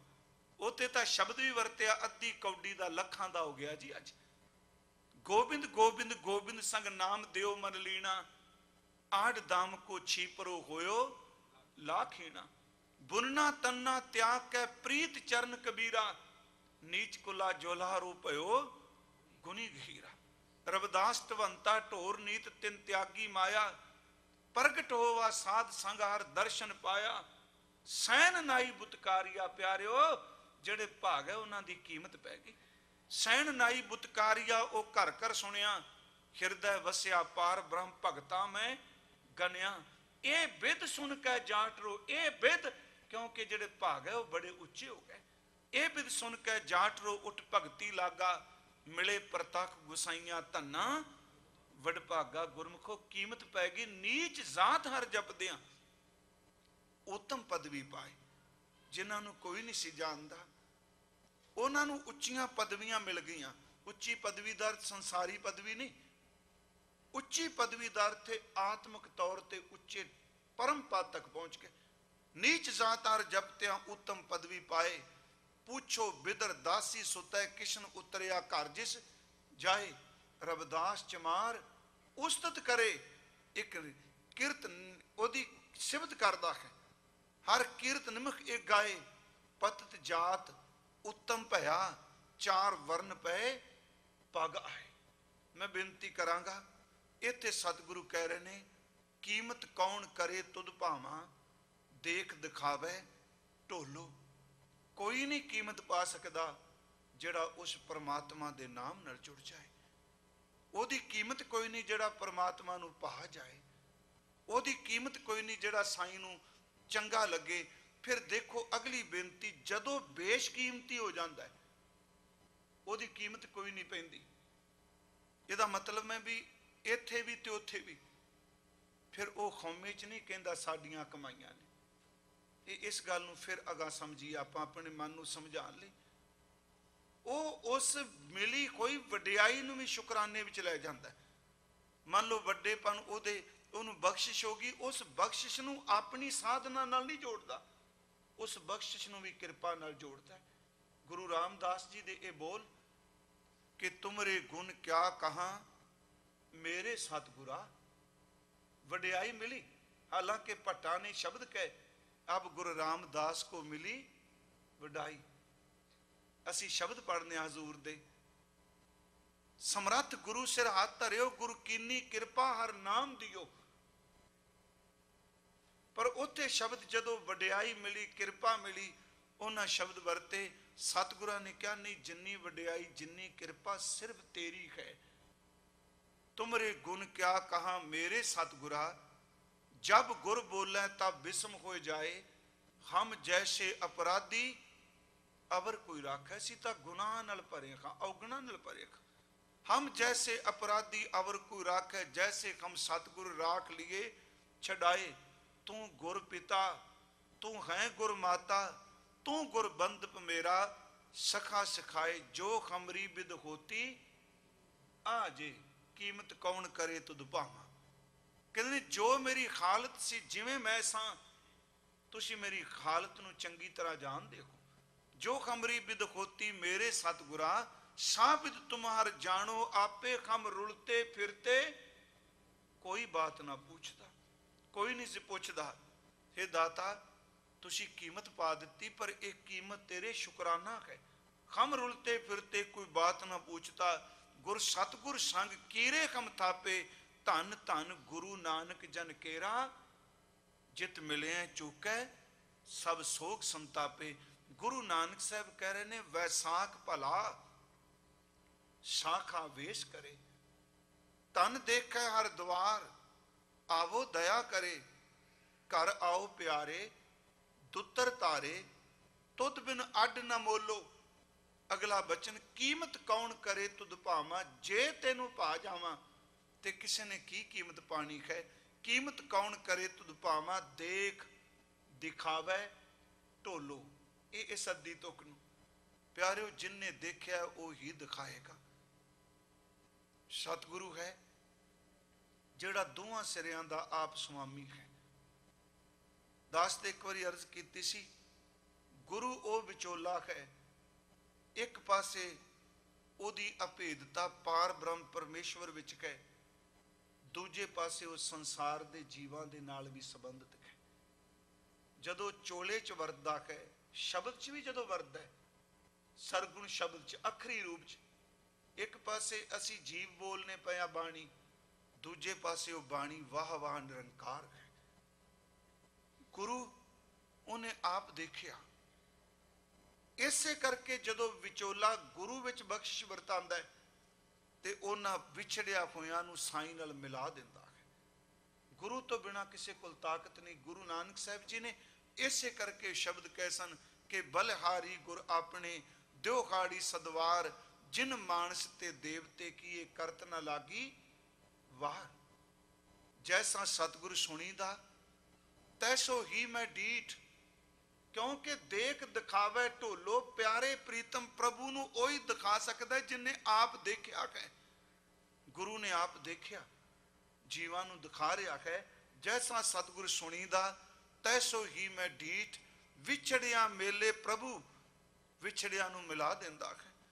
विछड़िया मेले प्रभु हर दर कै का बसीठ, हर नामू मंत्र दृढ़ाएंदा, कट्टा खौमै रोग, नानक सतगुरु तिना मिलाया, जिना तुरे पया संजोग। जन्म जन्म के दुख निवारै, देख दिखावे तो लोग है, जन्मा जन्मांतरां दे दुख कट दिते। सूका मन साधारै, दर्शन भेटित खोत निहाला, हर का नाम विचारै, मेरा वैद गुरु गोबिंदा, हर हर नाम औखद मुख देवै, काटै जम की फंदा। सतगुरु आप साईं विच अभेद ने। इसे करके साडी पुरातन जन्म साखी दे ये शब्द सुनने वाले आ कि जदों गुरु नानक साहब रब्बी दरगाह विच पूर्ण तौर ते नवाजे गए ने, जन्म साखी ने शब्द दिते, कह लगे जिस ऊपर तेरी नदर तिस ऊपर मेरी नदर। ये पुरातन जन्म साखी च लिखे कि परमेश्वर दे घरों आवाज कह, जिस ऊपर मेरी नदर तिस ऊपर तेरी नदर, जिस ऊपर तेरा कर्म उस ऊपर मेरा कर्म। मेरा नाम पार ब्रह्म परमेश्वर, तेरा नाम गुर परमेश्वर। गुर परमेश्वर उन्हें आप देखिया, उहदे विच भेद करदा। गुरु नानक साहब वैसाख की इस तुक विच कह रहे ने कि भाई नहीं कीमत पैंदी जदों कोई परमात्मा नूं पा जाए, ओदी कीमत किसी ने की पा लेनी है। जो साईं नूं पा जाए, फिर जदों कोई उहनूं पाउंदा है प्यारे, ओदी जय जयकार भी होनी, उहनूं कोई रोक भी नहीं सकता। पर ज्यों ज्यों संसारी तौर पर भी उहदी जय जयकार हुंदी है, वो उस जय जयकार नूं ही परमात्मा ते गुरु दे लेखे पांदा है। अपनी कमाई नाल फिर भी, क्योंकि शुरुआत असीं इत्थों कीती सी कि साडे कर्म साडी साधना नहीं, ओदी किरपा नाल ही सब कुछ हुंदा। साडे हाथ तां जोर है ही नहीं, ये उसी बख्शिश। फिर बेनती करा, मान लो जिहदी कीमत पै गई, जिन्हों जिहड़ा बेशकीमती हो गया, संसार विच ओदी जय जयकार हो गई। हाँ, जदों कोई इस मसले ते आके भी थोड़ी जी खौमे पैदा कर ले, वो भी तिलक जाता जे। जदों ये बन जाने भी हुण तां मेरे करके सब कुछ, ਸਾਡੇ ਗੱਡੇ ਚੱਲਦੇ ਹੁੰਦੇ ਸਨ ਜੀ, ਗੱਡੇ ਹਨਾ, ਲੱਕੜ ਵਾਲੇ ਧੁਰੇ ਦੇ ਦੁਆਲੇ ਘੁੰਮਦਾ ਹੁੰਦਾ ਸੀ ਲੱਕੜ ਦਾ ਚੱਕ, ਤੇ ਉਹ ਧੁਰ ਨਹੀਂ ਸੀ ਘੁੰਮਦੀ ਹੁੰਦੀ ਨਾ, ਜਿਹੜਾ ਧੁਰ ਹੁੰਦਾ ਸੀ ਉਹ ਤਾਂ ਸਥਿਰ ਸੀ, ਉਹਦੇ ਦੁਆਲੇ ਚੱਕ ਘੁੰਮਦਾ ਸੀ। ਤੇ ਜੇ ਨਿੱਕੀ ਜੀ ਮੱਖੀ ਉਸ ਧੁਰ ਤੇ ਬੈਠੀ ਹੋਈ ਕਹੇ ਵੀ ਮੈਂ ਹੀ ਘਮਾਨੀ ਪਈ ਚੱਕਾ, ਮੂਰਖਤਾ ਹੀ ਹੈ ਨਾ। ਮੱਖੀ ਬੈਠੀ ਉਹ ਲੋਹੇ ਦੇ ਧੁਰੇ ਤੇ ਕਹੀ ਜਾ ਵੀ ਆ ਜਿੰਨੀ ਮਿੱਟੀ ਉੱਡਦੀ ਪਈ ਹੈ ਮੇਰੇ ਕਰ ਕੀ ਪਿੱਛੇ, ਉਸ ਕਮਲੀ ਨੂੰ ਪਤਾ ਨਹੀਂ ਤੈਨੂੰ ਥਾਂ ਤਾਂ ਮਿਲੀ ਤੂੰ ਧੁਰੇ ਉੱਤੇ ਬੈਠੀ ਹੋਈ ਹੈ। ਤਾਂ ਇਸ ਭੁਲੇਖੇ 'ਚ ਨਾ ਜੀ, ਜੇ ਪ੍ਰਮਾਤਮਾ ਦੀ ਦਇਆ ਜੇ ਕਿਤੇ ਧੂੜ ਉੱਡੇ ਵੀ ਤੇ ਧੂੜ ਆਪਣੇ ਲੇਖੇ ਨਾ ਪਾਇਓ, ਮੈਂ ਬੇਨਤੀ ਕਰਾਂ, ਇਹ ਉਹਦੀ ਬਖਸ਼ਿਸ਼ ਹੈ। ਇਸ ਕਰਕੇ ਜਿਨ੍ਹਾਂ ਨੂੰ ਕਿਰਪਾ ਮਿਲੀ ਉਹਨਾਂ ਨੇ ਕੀਮਤ ਬੇਸ਼ਕੀਮਤੀ ਹੋ ਗਏ, ਫਿਰ ਵੀ ਉਹਨਾਂ ਕਿਹਾ ਨਾ ਕਬੀਰ ਨਾ ਹਮ ਕੀਆ ਨਾ ਕਰਾਂਗੇ, ਕਹਿੰਦੇ ਅਸੀਂ ਕੁਛ ਨਹੀਂ ਕੀਤਾ, ਨਾ ਹਮ ਕੀਆ ਨਾ ਕਰਾਂਗੇ, ਨਾ ਕਰ ਸਕੇ ਸ਼ਰੀਰ, ਕਿਆ ਜਾਨੋ ਕਿਛ ਹਰ ਕੀਆ ਭਇਓ ਕਬੀਰ। ਕਬੀਰ ਹੋ ਗਈ। ਕਹਿੰਦੇ ਨੇ ਰੱਬ ਨੂੰ ਪੁੱਛੋ ਜਿਹਨੇ ਕੁਝ ਕੀਤਾ, ਕਹਿੰਦੇ ਨੇ ਮੈਂ ਕੀ ਕਰ ਸਕਣਾ, ਪੁੱਛਿਆ ਕਰ ਤੁਸੀਂ ਇੰਨੀ ਸਾਧਨਾ ਕਰਦੇ ਹੋ, ਤੁਹਾਡੀ ਬੰਦਗੀ ਤੁਹਾਡੀ ਇਬਾਦਤ, ਤੁਸੀਂ ਬੜੀ ਕ੍ਰਾਂਤੀਕਾਰੀ ਭਗਤ, ਜਿਵੇਂ ਆਪਾਂ ਵੀ ਸ਼ਬਦ ਵਰਤਨੇ ਬੜਾ ਨਿਧੜਕ ਜੀ, ਬੜਾ ਕ੍ਰਾਂਤੀਕਾਰੀ। ਚੇਤੇ ਰੱਖਿਓ ਜ਼ਬਾਨ ਵਿੱਚੋਂ ਨਿਕਲਦੇ ਬੋਲ ਕਦੀ ਕ੍ਰਾਂਤੀਕਾਰੀ ਨਹੀਂ ਹੁੰਦੇ। ਕ੍ਰਾਂਤੀਕਾਰੀ ਤਾਂ ਉਹ ਹੁੰਦਾ ਜਿਹੜਾ ਬੋਲਣ ਤੋਂ ਬਾਅਦ ਸਿਰ ਵੀ ਲੇਖੇ ਲਾ ਦੇਵੇ। ਸ਼ਬਦਾਂ ਨਾਲ ਤੇ ਜਿਵੇਂ ਮਰਜ਼ੀ ਕੋਈ ਇਨਕਲਾਬੀ ਬਣਿਆ ਰਹੇ। ਕਬੀਰ ਸਾਹਿਬ ਨੇ ਸ਼ਬਦ ਕਹਿ, ਕਹਿੰਦੇ ਨੇ ਭਇਓ ਕਬੀਰ। ਕਬੀਰ ਪੁੱਛਿਆ ਵੀ ਤੁਹਾਡੀ ਕੋਈ ਸਾਧਨਾ, ਕਹਿਣ ਲੱਗੇ ਮੇਰੀ ਸਾਧਨਾ ਤਾਂ ਉਸ ਬੰਦੇ ਵਰਗੀ ਏ ਜਿਹੜਾ ਰੁੱਖ ਤੇ ਚੜੇ ਤੇ ਫਲ ਤੋੜ ਕੇ ਲਿਆ ਕੇ ਥੱਲੇ ਦਾਵਾ ਕਰਕੇ ਕਹੇ ਸਾਡੀਆਂ ਲੱਤਾਂ 'ਚ ਦਮ ਸੀ। ਰੁੱਖ ਤਾਂ ਕਿੰਨੀ ਦੇਰ ਦਾ ਖਲੋਤਾ, ਜੇ ਤਾਕਤ ਸੀ ਫਲ ਤੋੜ ਲੈਂਦਾ। ਕਹਿਣ ਲੱਗੇ ਤੇਰੀ ਤਾਕਤ ਕੁਝ ਨਾ ਕਰ ਜੀ, ਜੇ ਟਾਹਣੀ ਤੈਨੂੰ ਸਾਥ ਨਾ ਦਿੰਦੀ ਤਾਂ, ਜੇ ਟਾਹਣੀ ਹੱਥ 'ਚ ਪੜੀ ਤਾਂ ਹੀ ਉੱਤੇ ਚੜਿਆ। ਬਾਬਾ ਜੀ ਨੇ ਕਿਹਾ ਕਬੀਰ ਕਾਰਨ ਬਪਰਾ ਕਿਆ ਕਰੇ, ਜੇ ਰਾਮ ਨਾ ਕਰੇ ਸਹਾਏ, ਜੈ ਜੈ ਡਾਲੀ ਪਗ ਧਰੂ ਸੋਈ ਮੁਰਮੁਰ, ਜਾਏ ਮੇਰੀ ਕਮਾਈ ਕੀ ਕਰੇਗੀ ਪਿਆਰਿਓ, ਜੇ ਟਾਹਣੀ ਤੇ ਪੈਰ ਰੱਖਿਆ ਟਾਹਣੀ ਟੁੱਟ ਜਾਏ ਤਾਂ। ਇਸੇ ਕਰਕੇ ਮਹਾਂਪੁਰਖ ਜਦੋਂ ਵਡਿਆਈ ਮਿਲਦੀ ਹੈ, ਜਦੋਂ ਕੁਝ ਮਿਲਦਾ ਹੈ, ਮੈਨੂੰ ਯਾਦ ਹੈ ਗੁਰੂ ਗੋਬਿੰਦ ਸਿੰਘ ਜੀ ਦੇ ਇਸ ਬੋਲ ਨਾਲ ਮੈਂ ਸਮਾਪਤੀ ਕਰਾਂਗਾ, ਕਿਉਂਕਿ ਕੱਲ ਨੂੰ ਅਸੀਂ ਪਹੁੰਚ ਜਾਣਾ ਦੂਰ ਨਾ ਜਾਣਾ ਅੰਤਰ ਮਾਨਾ ਹਰ ਕਾ ਮਹਿਲ ਪਛਾਨਾ। ਕੱਲ ਵੈਸਾਖੀ ਵੀ ਹੈ, ਨਾਨਕ ਵੈਸਾਖੀ ਪ੍ਰਭ ਪਾਵੈ ਸੁਰਤ ਸ਼ਬਦ ਮਨ ਮਾਨਾ। ਤੇ ਇਸ ਕਰਕੇ ਇਹ ਵਿਚਾਰ ਕਥਾ ਸ਼ੁਰੂ ਕੀਤੀ ਸੀ ਗੁਰਮੁਖੋ। ਗੁਰੂ ਨਾਨਕ ਸਾਹਿਬ ਵੈਸਾਖੀ ਕਿਹੜੀ ਬਖਸ਼ਿਸ਼ ਮੰਨਦੇ ਨੇ। ਗੁਰੂ ਗੋਬਿੰਦ ਸਿੰਘ ਜੀ ਦੇ ਪਵਿੱਤਰ ਬੋਲ ਨੇ, ਜ਼ਫਰਨਾਮੇ ਦੀਆਂ 2 ਸਤਰਾਂ ਨੇ ਜੀ। ਇੱਕ ਸ਼ੇਰ ਹੈ, ਕਹਿੰਦੇ ਨੇ ਔਰੰਗਜ਼ੇਬ ਮਾਇਆ ਵਾਲਾ ਬੰਦਾ ਹਮੇਸ਼ਾ ਆਪਣੀ ਫੌਜਾਂ ਦੀ ਦੌਲਤ ਦੀ ਗਿਣਤੀ ਕਰਦਾ ਹੈ। ਅੱਜ ਵੀ ਤੁਸੀਂ ਦੇਖੋ ਉੱਥੇ ਵੀ ਸਮੱਸਿਆ ਦੇਸ਼ 'ਚ, ਉੱਥੇ ਪੈਸਾ ਹੀ ਗਿਣਿਆ ਜਾ ਰਿਹਾ। ਸਾਡੇ ਕੋਲ ਇੰਨਾ ਪੈਸਾ ਕੰਮ ਚੁੱਕ ਦਿਆਂਗੇ, ਕੋਈ ਨਹੀਂ ਅੜਨਾ, ਸਭ ਕੁਝ ਹੋ ਜਾਏਗਾ। ਪਰ ਮੈਂ ਇੱਕ ਬੇਨਤੀ ਕਰਾਂ, ਗੁਰੂ ਕਹਿੰਦਾ ਨਹੀਂ ਝੱਲੇ ਬੰਦਿਓ, ਮਿਲੀ ਕੋਈ ਧਨ ਦੌਲਤ ਵੱਲ ਨਜ਼ਰ ਮਤ ਕਰੋ, ਉਹ ਚਾਹੇ ਤਾਂ ਸ਼ਾਮ ਤੱਕ ਭਿਖਾਰੀ ਬਣਾ ਦਿੰਦਾ। ਸ਼ਾਮ ਤਾਂ ਲਫ਼ਜ਼ ਬੜੀ ਦੂਰ ਦਾ ਪਿਆਰਿਓ। ਕਹਿੰਦੇ ਨੇ ਆ ਹੀ ਦੇਖ ਔਰੰਗਜ਼ੇਬ, ਤੂੰ ਕਦੀ ਫੌਜ ਦੀ ਸਿਪਾਹੀ ਗਿਣਨਾ, ਕਦੀ ਤੂੰ ਘੋੜੇ ਖਾਥੀ ਗਿਣਨਾ, ਕਦੀ ਤੂੰ ਜ਼ਮੀਨ ਮੁਰੱਬੇ ਗਿਣਨਾ, ਕਿੰਨੇ ਮੁਰੱਬੇ ਮੀਲ 'ਚ ਮੇਰਾ ਰਾਜ ਹੈ, ਕਦੀ ਤੂੰ ਹੀਰਿਆਂ ਦੀ ਗਿਣਤੀ ਕਰਨਾ। ਪਰ ਸੱਚ ਇਹ ਵੇ ਮੈਂ ਸਭ ਕੁਝ ਪਰਮਾਤਮਾ ਦੇ ਚਰਨਾਂ 'ਚ ਫਿਦਾ ਕਰਕੇ ਉਹਦੀ ਨਜ਼ਰ ਵੱਲ ਧਿਆਨ ਰੱਖਣਾ। ਕਿੱਡਾ ਬਖਸ਼ਿੰਦੇ, ਇੰਨਾ ਕੁਝ ਵਾਪਰ ਗਿਆ, ਮੈਨੂੰ ਅੰਦਰ ਦੀ ਅਡੋਲਤਾ ਬਖਸ਼ੀ ਹੈ। ਗੁਰਦੇਵ ਦੇ ਬਚਨ ਨੇ ਤੁਰਾ ਕਰ ਨਜ਼ਰ ਹਸਤ ਲਸ਼ਕਰ ਬਾਜ਼ਾਰ, ਜ਼ਫਰਨਾਮਾ। ਤੁਰਾ ਕਰ ਨਜ਼ਰ ਹਸਤ ਲਸ਼ਕਰ ਬਾਜ਼ਾਰ, ਤੇਰੀ ਨਜ਼ਰ ਜਿਹੜੀ ਹੈ ਜਾਂ ਲਸ਼ਕਰ ਤੇ ਵਿੱਚ ਜਾਂ ਜ਼ਰ ਤੇ, ਇਹਦਾ ਮਤਲਬ ਫੌਜ ਤੇ ਜਾਂ ਪੈਸੇ ਤੇ। ਮਾਰਾ ਨਿਗਾਹ ਅਸਤ ਯਜ਼ਦਾ ਸ਼ੁਕਰ, ਮੇਰੀ ਨਜ਼ਰ ਜਦੋਂ ਵੀ ਜਾਂਦੀ ਹੈ ਰੱਬ ਦੇ ਸ਼ੁਕਰਾਨੇ ਤੇ ਜਾਂਦੀ ਹੈ। ਬੇਨਤੀ ਕਰਾਂਗਾ ਕਿ ਗੁਰੂ ਨਾਨਕ ਸਾਹਿਬ ਕਹਿੰਦੇ ਨੇ ਜਿਸ ਬੰਦੇ ਤੇ ਉਹਦੀ ਕਿਰਪਾ ਹੋ ਜਾਏ, ਉਹਨੂੰ ਭਾ ਜਾਏ, ਜਿਹੜੇ ਭਾ ਜਾਂਦੇ ਨੇ ਉਹਨਾਂ ਦੀ ਕੋਈ ਕੀਮਤ ਨਹੀਂ ਪਾ ਸਕਦਾ, ਉਹ ਬੇਸ਼ਕੀਮਤੀ ਨੇ। ਉਹਨਾਂ ਦੀ ਜੈ ਜੈਕਾਰ ਫਿਰ ਮਾਲਕ ਦੇ ਸ਼ੁਕਰ ਵੀ ਜੁੜਦੇ ਨੇ। ਕੱਲ ਨੂੰ ਫਿਰ ਸਤਿਗੁਰੂ ਕਹਿਣਗੇ ਜਿਹੜਾ ਭਾ ਜਾਏ, ਉਹ ਕਹਿੰਦਾ ਪਰਮਾਤਮਾ ਦੂਰ ਰੱਖੀ, ਮੈਂ ਆਪਣੇ ਅੰਦਰ ਜਾਣਿਆ ਹੈ, ਪ੍ਰਭੂ ਦੇ ਮਹਿਲ ਨੂੰ ਪਛਾਣਿਆ। ਤੇ ਵੈਸਾਖੀ ਵਾਲਾ ਦਿਨ ਹੈ, ਤੇ ਗੁਰੂ ਨਾਨਕ ਸਾਹਿਬ ਕਹਿੰਦੇ ਨੇ ਵਿਸਾਖੀ ਤਾਂ ਉਹਦੀ ਹੈ ਜਿਹੜਾ ਰੱਬ ਨੂੰ ਪਾ ਗਿਆ, ਪ੍ਰਭੂ ਨੂੰ ਚੰਗਾ ਲੱਗ ਗਿਆ।